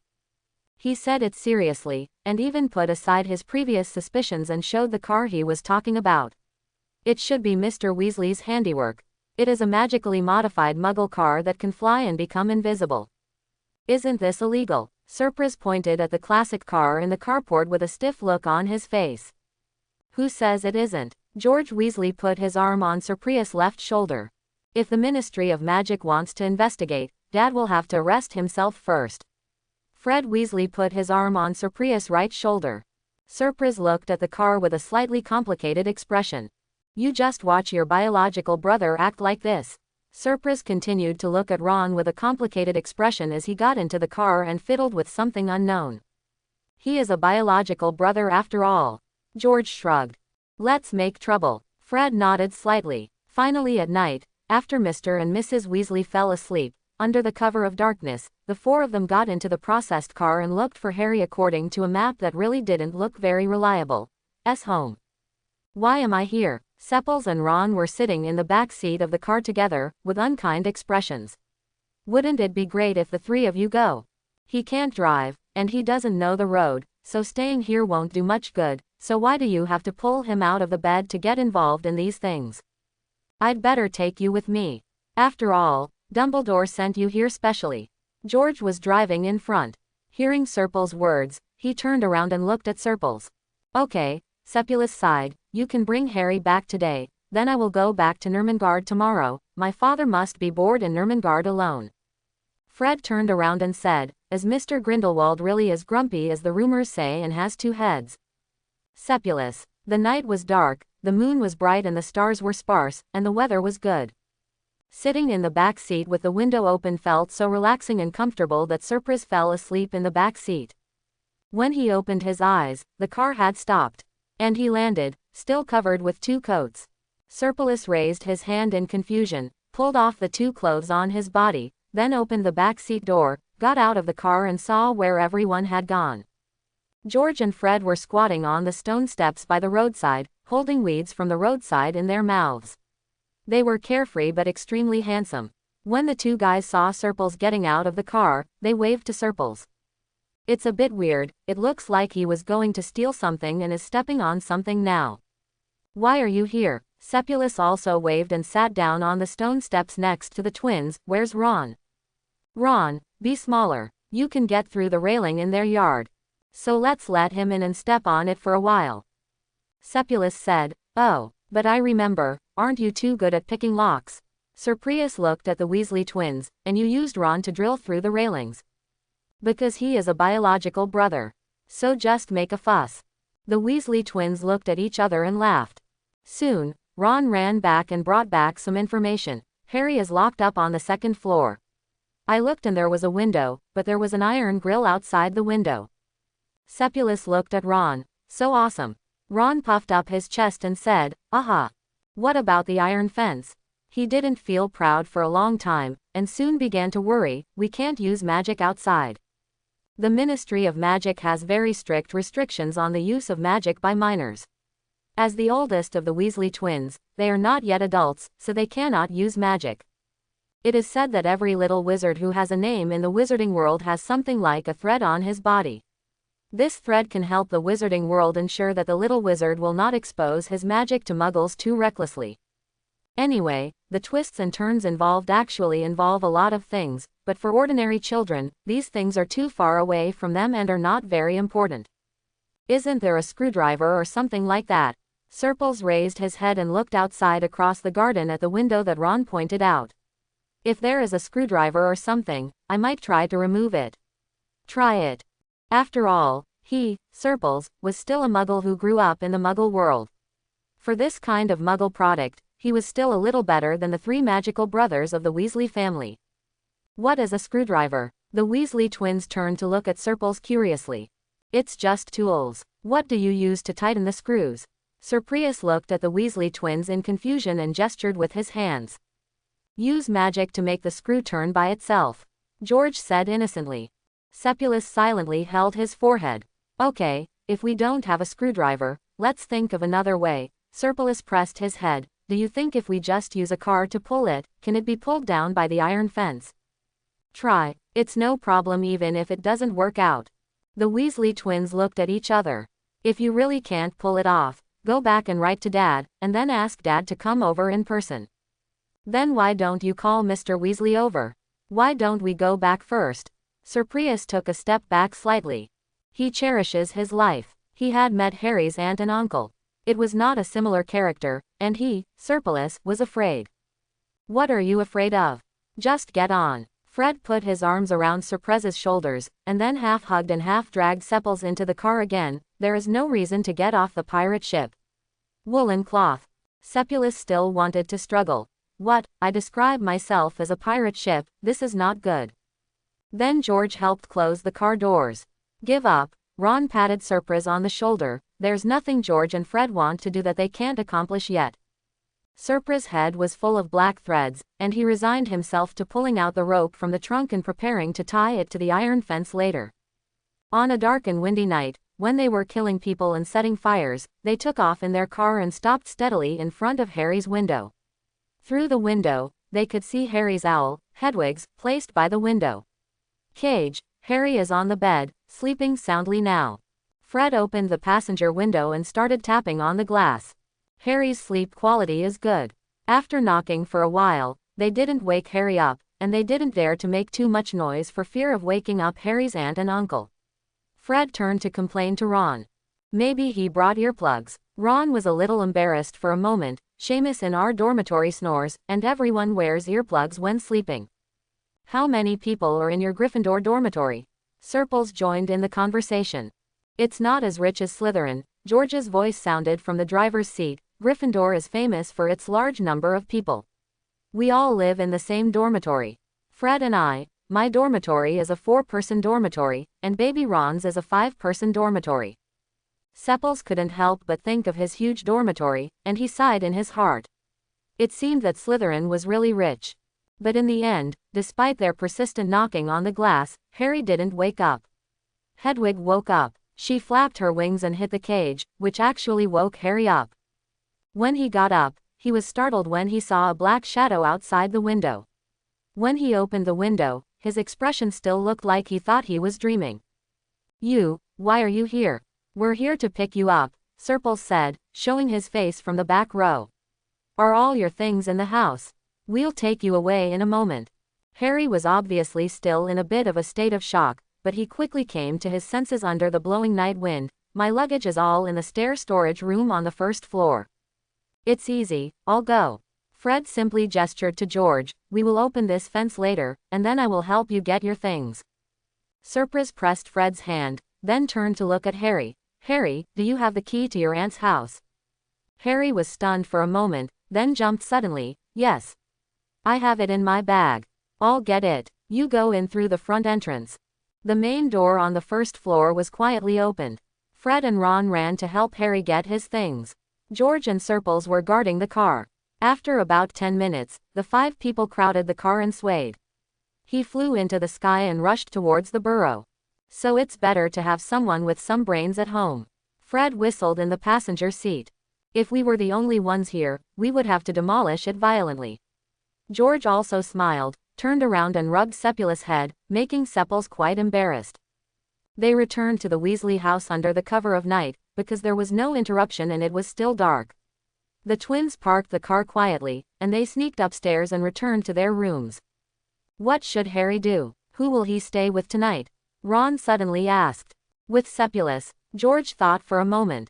Let's say tomorrow that Dumbledore sent Harry to be with Surprise. Fred added. Will Mrs. Weasley believe this statement? Surprius' brows jumped, but whatever, he was a little sleepy, so he put his arm around Harry's shoulders. Let's go to bed. Harry. Oh. Of course Mrs. Weasley didn't believe it. She was furious that the Weasley twins dared to take the family car and sneak out to pick up someone by themselves, but when Supler took Mrs. Weasley's arm and said more jealously that Harry couldn't even eat enough at his aunt's house, he couldn't do it. Mrs. Weasley's anger was somewhat calmed as she left the room. She let the twins and Ron go, but turned around and asked Harry to eat another bowl of rice. I just said there must be a smart person in the family. Fred bumped George's elbow. I'm 100% sure what you said makes sense. George bumped back. The twins burst into laughter, and Ron rolled his eyes. Cyprus stayed at the Weasleys for another 3 days before leaving. At this time, he had already lived at the Weasleys for more than a week, so when he returned to Ermengarde, Grindelwald's greeting to him was throw a slipper in his face. Dumbledore's taste in recruiting students is getting worse and worse. Grindelwald sat on the sofa, blowing his beard and staring. It's better that I teach you well. If you follow him, you will be taught to be a little old-fashioned. Quote. Sepulus didn't dare to answer. He folded his hands in front of his chest and pinched the slipper, saying, yes. Maybe Grindelwald discovered the slight perfunctoriness in his words, so he spent the rest of the vacation being arranged to fight Grindelwald. Thank God Grindelwald can't use a wand, but seriously, just his silent spell is enough to make Sepulus crawl. Dad, Sepulus collapsed on the ground like a piece of plasticine. I can't do it anymore, I have no strength anymore, please let me go, I'm still a child. Grindelwald would only snort at this, then raise his hand to check his watch. Take a break for 5 minutes, you can't be worse than that Potter. Serpilus. Wow, why do I have to suffer in your story? But he was weak and pitiful, and he didn't dare to resist. He could only grumble, and then get up after 5 minutes and continue to be beaten. This time when the owl from Hogwarts came, Surprise burst into tears as if he was facing an amnesty. Hey, Grindelwald looked at Sepulus' worthless look, what's wrong with you? Let me tell you, you are fighting the students in your greenhouse and small garden, and the students in the entire school are not interested. I can definitely beat you, I tell you. Surprise blinked. Is that exaggerating, Dad? You don't believe it. Grindelwald glared at Sepulus. As for Hogwarts, I'm not shy about saying that it's like the little greenhouse flowers raised by the students.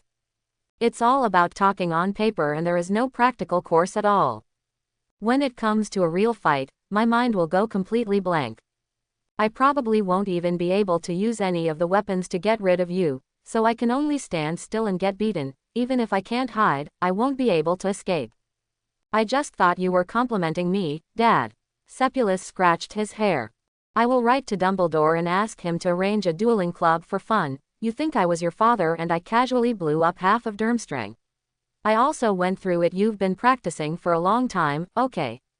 Grindelwald snorted, and his tone was actually a little proud. Should I be proud, Dad? Surprius looked away with a guilty conscience. No wonder the students at Durmstrang had bad expressions when they heard my name was Grindelwald. Some people also specifically warned me not to do dangerous things in school. Experiment. I dare you to say that this is a problem left over from history brought by you. New school year, new atmosphere. Grindelwald suddenly raised his hand for a pen and paper and wrote an address to Sir Prius. I did well in the exam last year. I will continue to work hard this year. At this address, there is a person named Vader Rosier. Women will give you money. Use the money to buy some gadgets you like. Sir Prius pinched the address and felt it was a bit hot. What should I call this Ms. Rosier? Just call Aunt. Grindelwald waved his hand. She deserves it. As for if she asks you about me, just say I'm very good. After saying that, he seemed to want to explain something extra. When I was in jail, I gave her my property when I no longer needed it, so you can just use her as a bank. Sir Prius's eyes widened a bit. Wow, how could it be like this? But Grindelwald didn't give him any chance to hesitate.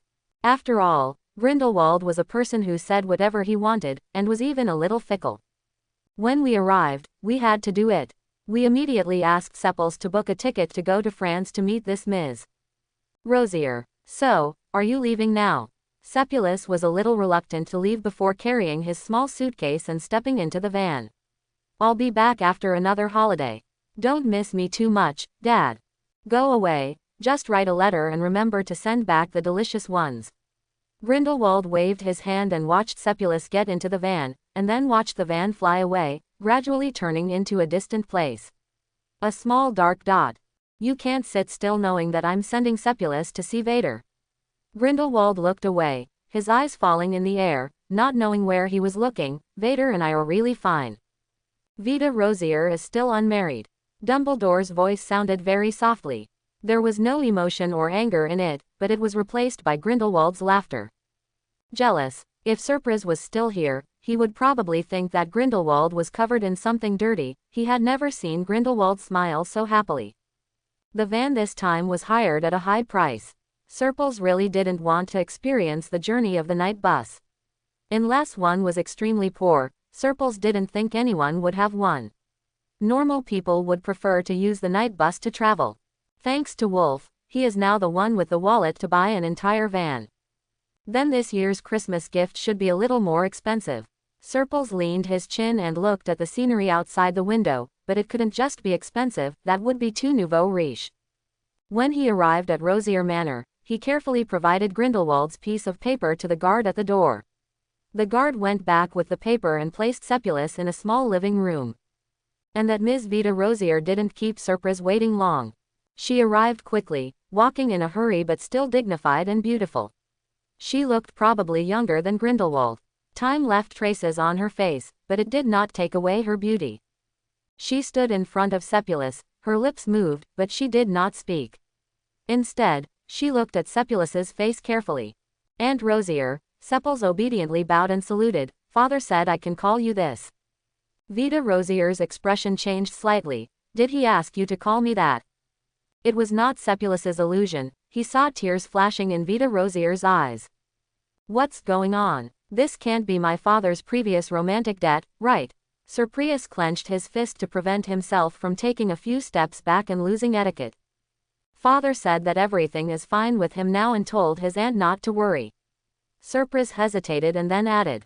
If this is really my father's romantic debt, I'd better coax him out.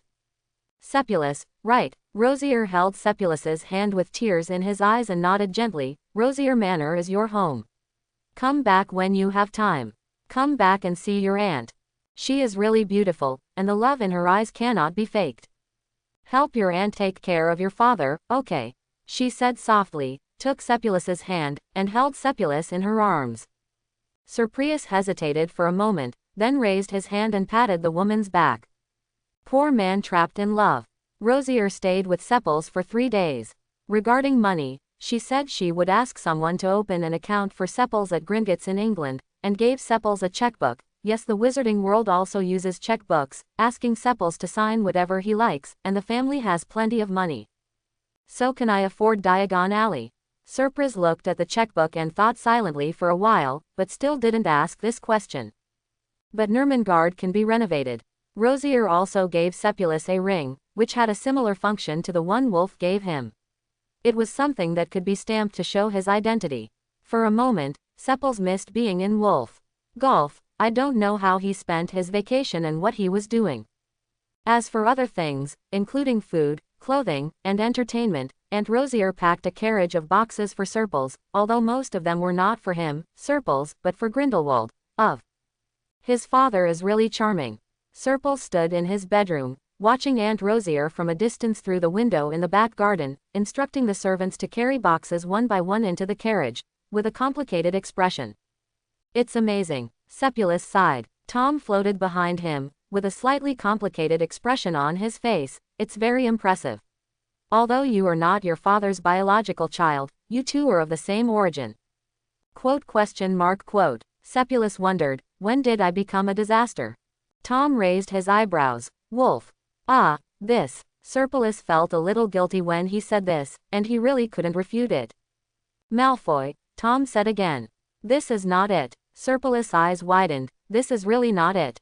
No. Tom looked at Serpils looking for words to clear himself up, and snorted in his heart. He was just not as obvious as Wolf. Maybe. Tom didn't embarrass Serpils. If you don't think so, then it's not. Is there anywhere else you want to go before school starts? Tom changed the subject. There are still a few days left, there's still time. Surprius pursed his lips, tilted his head and thought for a while. Oh, yes, there is a place I want to go to, Godric's Hollow. My father said before that I would take 2 photos of him if I go there. Since I have time, I will go there. He took a detour to Godric's Hollow, which was indeed a picturesque and beautiful place, a semi-wizard settlement, not too big, with a small square in the center and a war monument-like building in the center. There are several shops, a post office, a bar, and a small church whose stained glass windows radiate like jewels across the square. Surprise didn't stay here for long. He simply stayed here for an afternoon, from noon to evening, catching up with the sunset in the valley. It was very beautiful and breathtakingly beautiful. He took a photo and personally picked a large bouquet of roses on the hillside. You don't have to do this with your own hands, Tom said disapprovingly, floating behind Serpils, looking at the scratched fingers of Serpils from picking roses. Maybe I should. Sepulus shook his head. Mr. Grindelwald is very kind to me. Picking a bouquet of roses for him with my own hands is nothing.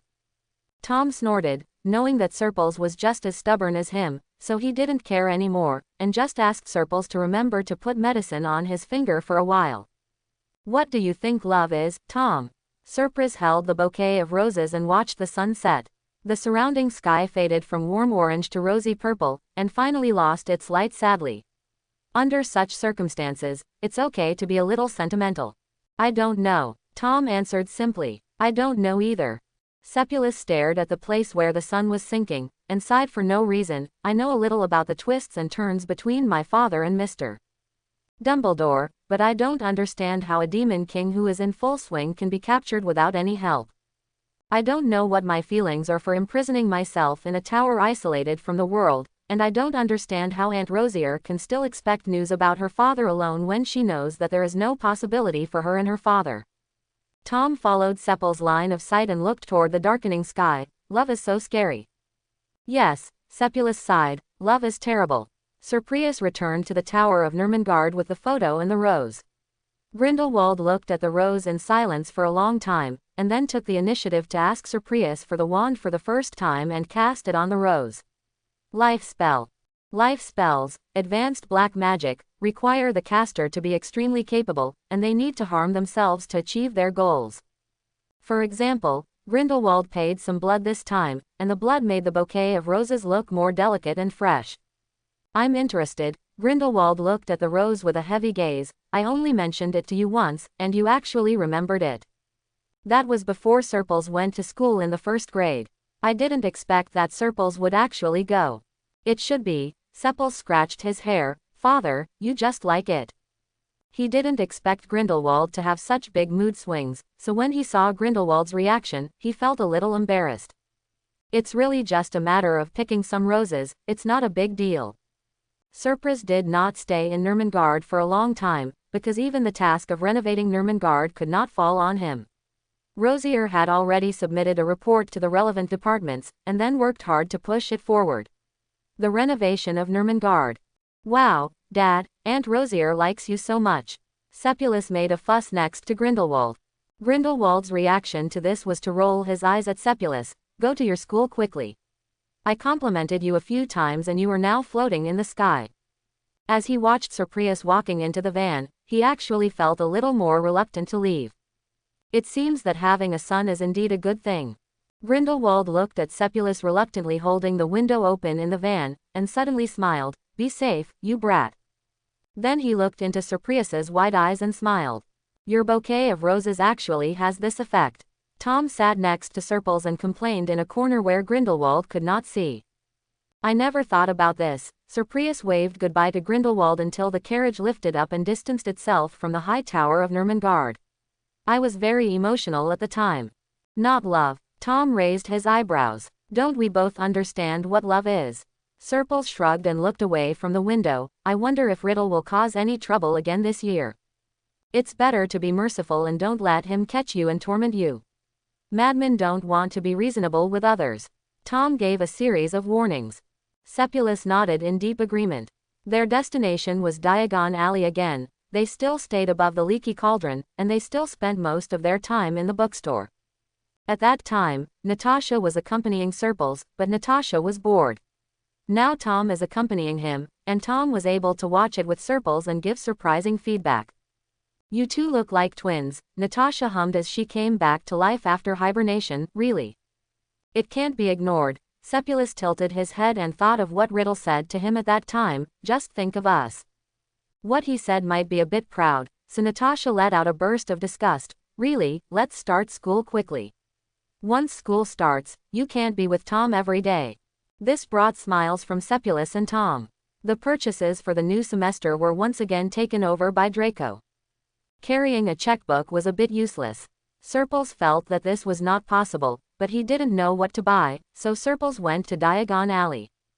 After looking around for a long time, I finally found someone who wanted to try my luck in Nocturne Alley.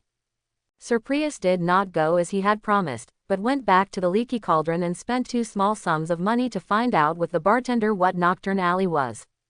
After inquiring, Serpilus felt that he could not go yet. It's a bit dangerous. Sir Prius pointed at the entrance to Nocturne Alley on the map. Don't go and get into trouble again. Indeed, you don't have to give gifts for now. They also felt that it would be better to be more stable. Don't add any extra burden. It will be bad if something goes wrong. Adhering to this belief, Sepulus stayed in the leaky cauldron again until the first day of school came, and he took the Hogwart again with his luggage, Tom in the bag, and Natasha in his arms. Express. This time is no different than last year when school first started, when he sat alone in the box and only chatted with Natasha. This time, the few people around Draco and the few Slytherin friends automatically and consciously came to Serpils. I knew you must have arrived early. Blaise was the first to push open the box door and come in. Long time no see, Sepils. Long time no see, Blaise. Sir Prius greeted him. Although there had indeed been unpleasant exchanges between the two of them before, those were no longer important matters. Now they have a good relationship and can be regarded as friends. Our defense against the dark arts teacher has been decided this year. Blaise smiled and held his chin. Are you curious who it is? I've read the book list. Sir Prius thought for a moment. To be honest, I don't think the book this teacher asked us to buy can be used as a textbook.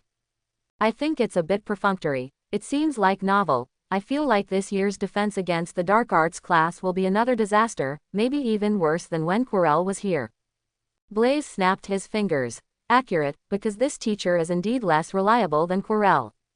Sepulus's expression collapsed. Isn't that reliable? Isn't Quirrell not at the lower limit? This year's defense against the dark arts teacher is the author of these weird textbooks, Gilderoy Lockhart himself. Blaise laughed. I guess he can turn the class into his private fan meeting. Sir Prius's face darkened. I'll make a report when I get back. If I really use that textbook to teach, I might as well study on my own. I went to Flourish and Blott's bookstore these 2 days, and the walls were full of that idiot with his 8 teeth bared. Laugh there. Blaise responded with a burst of laughter. Why are you smiling so happily? Draco was the 3rd person to enter the box. Long time no see, I heard Blaise laughing outside. I'm laughing at our new defense against the dark arts professor. Blaise smiled and sat up a little straighter. Oh my god, Sepulus adjectives are really amazing. That idiot has 8 teeth bared. Laughing there, ha ha ha ha ha, you were really good at speaking, Serpilus. Sepulus rolled his eyes. Soon, everyone gathered in this box. After a holiday, there are many things we can talk to each other about, whether it's where we went during the holiday or what happened to someone else's 8 trigrams. My sister also entered Hogwarts this year. Halfway through the conversation, Daphne suddenly became serious. Draco, I can't control you and I don't want to. Everyone else should stay away from my sister. Forget it. If she harms Draco, don't harm anyone else. Sepulus blinked. Daphne's sister, Astoria, is not an easy character to get along with. Blaise became Daphne's mouthpiece. To be honest, I feel that Astoria was brainwashed and possessed by your family. Come on. What kind of magic trick? Serpulus was a little curious. He took out a licorice wand, unpacked it and stuffed it in his mouth. Tell me about it. It's too much to say in detail. It's boring, Daphne snorted. My sister completely believed what her family said, and believed that a woman's greatest achievement is to find a high-ranking husband, then raise her husband and raise her children, and become a certain the mistress of the manor. She said, rolling her eyes without concealing her disgust. This is really stupid, isn't it? Blindly expecting to be chosen by a man. She said and stretched out her legs to kick Draco. You can't really like this one, can you? The weak and harmless daughter flower. Draco glanced at Daphne, and then his eyes quickly glanced at Serpul's face. I don't like it, but my father asked me to take more care of the little sister of the Greengrass family. Blaise suddenly laughed. Why do I remember that Mr. Malfoy also asked Pansy like this?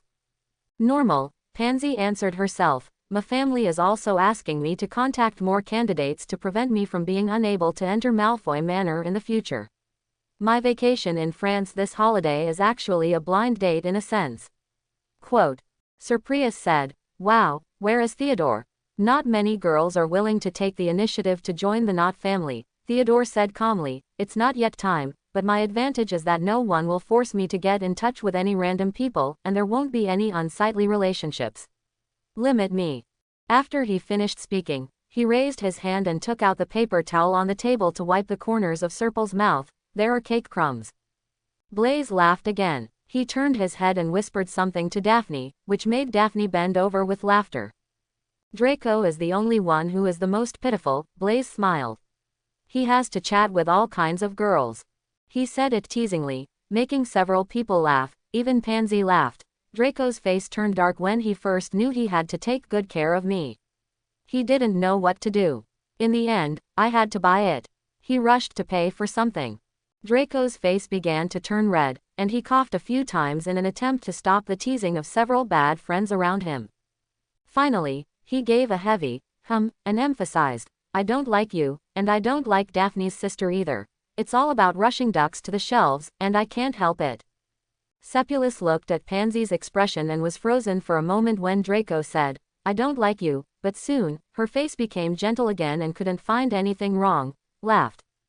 A few people laughed and chatted all the way from the Hogwarts Express to the carriage. First-year students have to take a boat to Hogwarts through that pier, but students above first-year students have to go to Hogwarts by boat. Went back to the castle in a carriage pulled by Yechi. Is there really something pulling the carriage? Daphne looked at the carriage's shaft in the air curiously. Who among us can see it? Theodore, Blaise touched his chin. Although it's a little offensive, you witnessed Mrs. Knott's death. Only those who have witnessed death can see the thestral, because it is the messenger of death. I can, Theodore said without any expression on his face. You can see it too, Blaise. Oh, yes, I can too. Blaise spread his hands. I forgot which father I was. He fell ill and died suddenly in front of my eyes. I can do it too. Sepulus looked at the skeleton-like thestral in front of him. I forgot, I see too many dead people. Brace said, wow, look, what kind of magnanimity is this, so handsome. Sepulus made a face. It's not handsome, because sometimes you have to help dig graves and bury them. Everyone will see it in the end, Theodore said at last. No one can escape. Don't be curious. The atmosphere was good and everyone was happy until they entered the auditorium and sat down at the Slytherin table when Hermione Granger came over. To be precise, Hermione was not looking for them, she was looking for Serpulus, but the Slytherins all stopped their movements in a tacit understanding and waited for Hermione to speak. Hermione looked anxious and embarrassed, but there seemed to be some hope. Seprus, She said, "Have you seen Harry and Ron?" Sepulus blinked, a little confused. "I didn't see it, what's wrong?" "They're gone." The hope in Hermione's eyes disappeared. "I didn't see them in the car. I thought they were looking for you." Draco suddenly leaned forward and hugged Serpil's waist. Half of his body was pressed against Serpil's, and his chin rested on Serpil's shoulder. "You are already like Potter and the others. Are you ready, Sepils?" Sepulus blinked. But Hermione seemed offended. "You can't restrict Serpil's friendship with Malfoy. Serpil stayed at the Weasley house during the holidays, and they are friends." Serpils felt Draco's arm around him tighten a little. "Did you go to Weasley's house during the holidays? You even refused to go to Malfoy Manor when I invited you at Christmas." Quote. Sepulus tried to slap Draco's hand away. "It's not that I don't want to go. Didn't I say that I wanted to go back to Nurmengard to be with my father?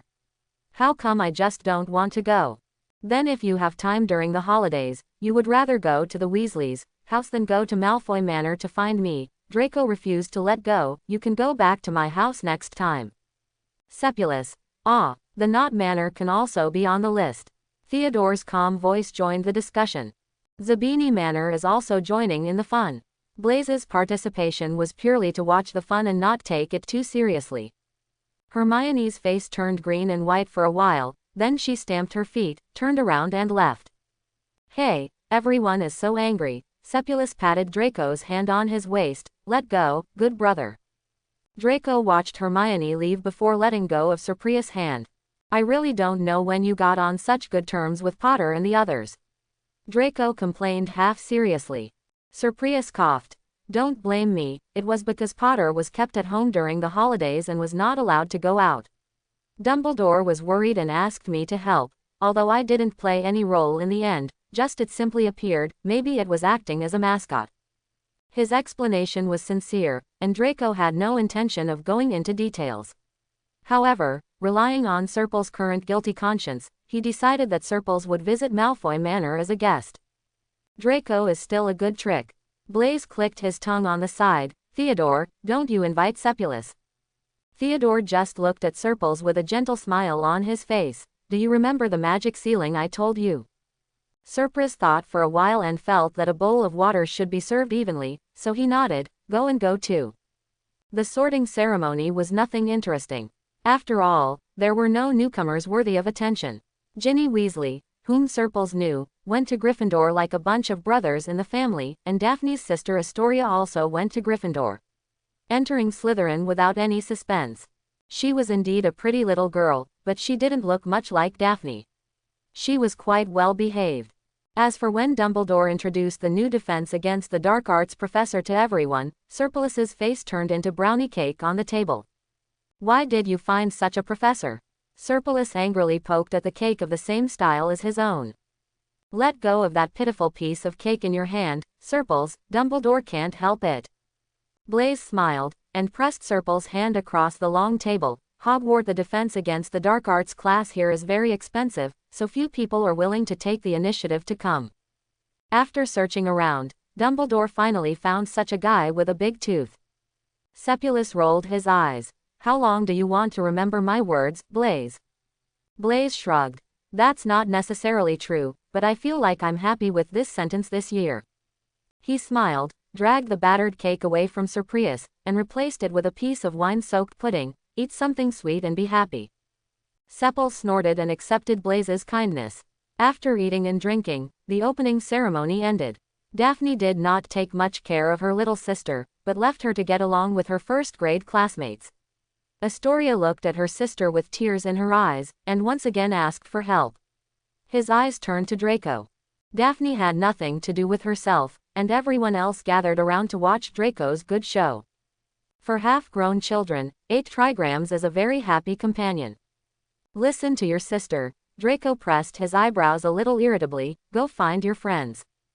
The little girl left a little reluctantly. Blaze watched the person walk away before he began to tease Draco.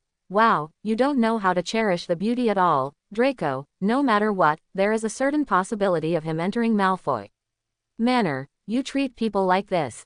"Shut up. It's my father's business that he likes her. Whether he can enter Malfoy Manor or not depends on me." Draco punched Blaze, paused, and then spoke again. I don't like her. Yes, I know you don't like it. Blaze leaned on Daphne, covering his shoulder that was punched by Draco. It's useless for you to show your loyalty to me, Draco. Who should you face? Say it to whom?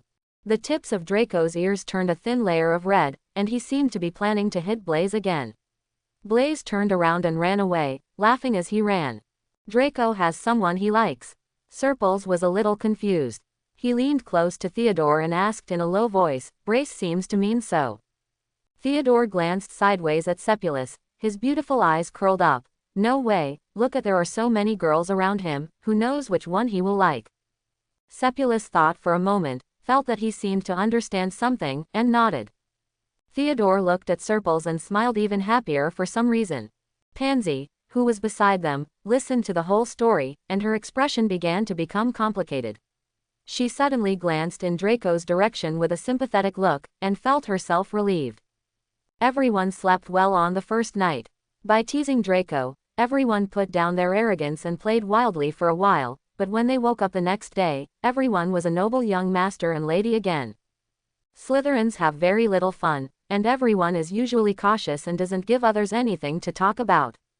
But someone from Gryffindor couldn't stand it and brought the topic to him.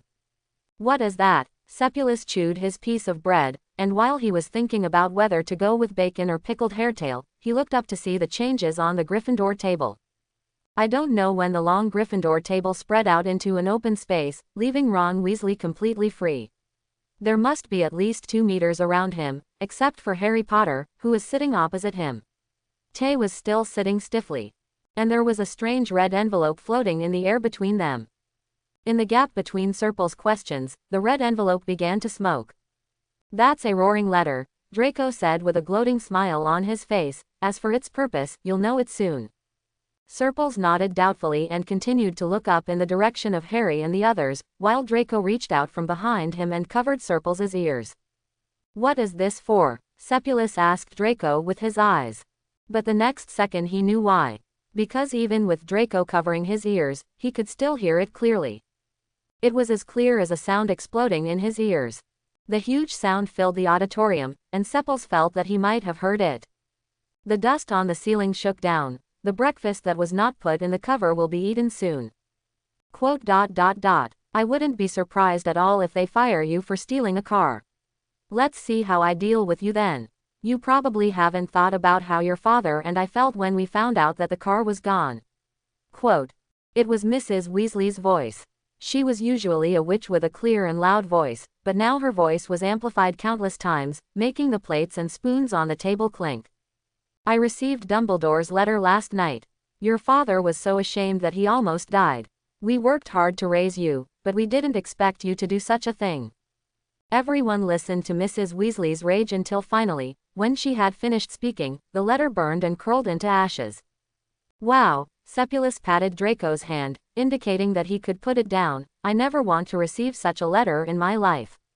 Really, I will hold a grudge against anyone who sends me such a letter. Lifetime. So what did Potter and the others do? It feels like they caused a lot of trouble. Draco looked at Harry and Ron, who were pitifully becoming the focus of everyone's attention, and turned to ask Blaze, do you have any news, Blaze? Blaze Zabini, thanks to his salon queen-like mother, is also a well-informed guy. As soon as Draco's question came out, he happily snapped his fingers. I'm the right person to ask, Blaze laughed. Potter and the others did indeed do some amazing things yesterday. How amazing is that? Serpulus asked in a dignified manner. The Hogwarts Express is no longer popular. Potter and Weasley flew all the way to Hogwarts in a magically modified Muggle car. Blaze said with a smile. The modification of a Muggle car is not something that 2 second-year students can understand, so it must be the work of Mr. Weasley. Mr. Weasley has been suspended from the Ministry of Magic for review. Quote. Sir Prius blinked and suddenly remembered the flying car at the Weasleys' house, which he had also ridden in. Serples crossed himself to Mr. Weasley in his heart and hoped that the Ministry of Magic would not go to Weasley's house to conduct a search. Mr. Weasley has a lot of little inventions. If he really checks them carefully, maybe the situation is quite serious. Then what? Draco laughed. That Weasley was rude to my father a few days ago, and now he has to suffer a lot. he really raised a good son. Their flying car was seen by many muggles and caused some minor troubles. Besides, Potter and the others probably didn't know how to drive. They hit the Whomping Willow when they landed. God Blaze was mysterious, said secretly. The Whomping Willow was hit. Sepulus was a little stunned. When he was running around the Black Lake, he stopped numerous times because of fatigue to look at the landmark Whomping Willow. Every time, he could basically see the Whomping Willow twisting around fiercely in place. Is it really not the Whomping Willow that hit the car? Serples murmured. Actually, it can be regarded as the Whomping Willow hitting a car, right? Blaze thought for a moment. I didn't see the specific scene, but according to reliable information, if Professor Snape hadn't rescued people in time, Potter and Weasley would have died. I'm going to get a beating from the Whomping Willow. It sounded very reasonable. Sir Prius nodded, and once again established in his mind that the Whomping Willow was the ceiling of combat effectiveness among the weird things in Hogwarts. Why would something so lethal be planted in a school? Sir Prius sighed again. And when they went to the greenhouse for herbal medicine class today, Serpil saw the Whomping Willow hanging from a branch with a bandage. It has a Halloween atmosphere. Draco followed Sepulus' gaze and commented reservedly. Sepulus felt that Draco was right. Professor Sprout walked over from the Whomping Willow with many bandages on her arms. Apparently she had just bandaged the Whomping Willow and then came to teach everyone, but her face was not that good. A little irritable. Professor Sprout is a little irritable. Sepulus started to feel weird again. Sprout is the headmaster of Hufflepuff, a short witch with a patched hat on her gray hair, and her clothes are always stained with mud, because she is always idle. In the greenhouse, with her favorite plants. She is a notoriously good-natured professor. But Sepals didn't feel weird for long, because within a few seconds, Sepals felt that she knew why Professor Sprout was irritable, because following her was Sepals with a big toothy smile. Gilderoy Lockhart was annoyance to Ploss. He was spotless from head to toe, wearing a flowing turquoise robe, and a turquoise top hat with a gold rim on top of his shiny blonde hair. He was so formal. Serpils looked at him with disgust. He was a bit of a coquettish person. He followed Professor Sprout. Although he didn't know what he was talking about, he watched his mouth keep opening and closing. He shouldn't be a green frog, so he should be a green frog. He just kept chattering something. Oh, hello. As he approached, Lockhart greeted the students with a cheerful face. I just showed Professor Sprout how to treat the Whomping Willow. But I don't want you to think that I study herbal medicine. I am more knowledgeable than him. I have only encountered this wonderful plant a few times during my travels. Professor Sprout's expression worsened. Hey, Harry, Lockhart suddenly called out affectionately, I've always wanted to talk to you. Harry, Professor Sprout, you won't mind if he's a minute or two late, right? Professor Sprout's expression should indicate that she minded, but before she spoke, Lockhart put his arm around Harry's shoulders and took Harry away. When did Potter have friendship with Lockhart again? Sir Prius followed the others into the greenhouse, and his nose was once again filled with the smell of damp soil and fertilizer.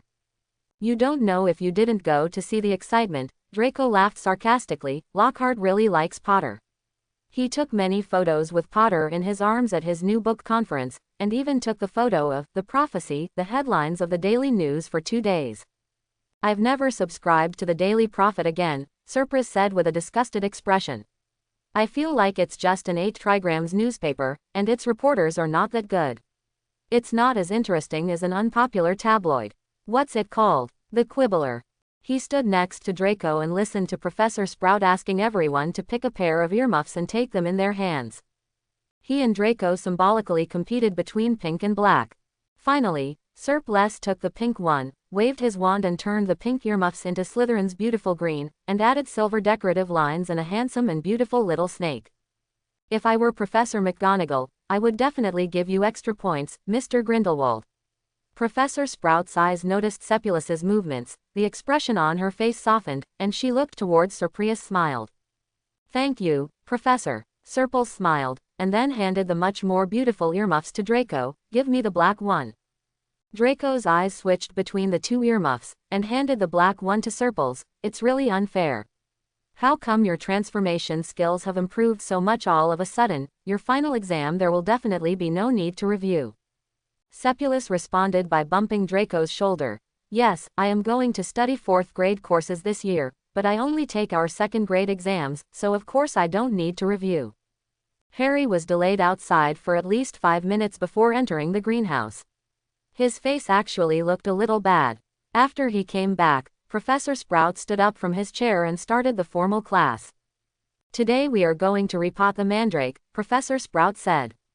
Does anyone know the characteristics of the mandrake? Hermione was the first to raise her hand, which was expected by everyone. Mandrake, also called mandrake root, is a powerful restorative, Hermione said loudly. It is used to restore deformed people or people under a spell to their original state. Very good. 10 points from Gryffindor, Professor Sprout said with satisfaction. Mandrake is an important component of most antidotes. Does anyone know more? Professor Sprout said this to everyone, but he actually looked at Sepulus. The professors really have great expectations for you, Draco laughed, but I really didn't read the book and said there are other uses. You don't really know it by chance, do you? If you say that, I suddenly don't want to know, Sir Prius frowned, then turned to Professor Sprout. It acts as an anesthetic and has analgesic effect. Very good. Professor Sprout nodded with satisfaction, 10 points for Slytherin. Draco looked at Sepulus in surprise. Really no. What do you think I'm doing during the holidays, just writing and reading? Sepulus raised his chin proudly, I'm pretty awesome. Draco looked at Sepul's proud face. Yes, it's amazing. Sepulus didn't expect Draco to respond to his words so easily. He tilted his head and glanced at Draco with a little doubt, and then nodded slowly, right. The second-year courses are not too difficult. With Grindelwald's encouragement, Sepulus feels that he can try to take the ordinary wizarding level examination, or OWL, now. Normal students need to take the 5th-year exam. Talent test, and many people can't get a lot of certificates, but now that Sepulus is so confident, he feels that he can't give it a try. So when he was boiling snake eggs in the fire ash in Professor Snape's office, Sepulus tentatively mentioned it to Professor Snape. Professor Snape used that terrifying look of, "What are you talking nonsense?" to show Sepulus that he felt guilty.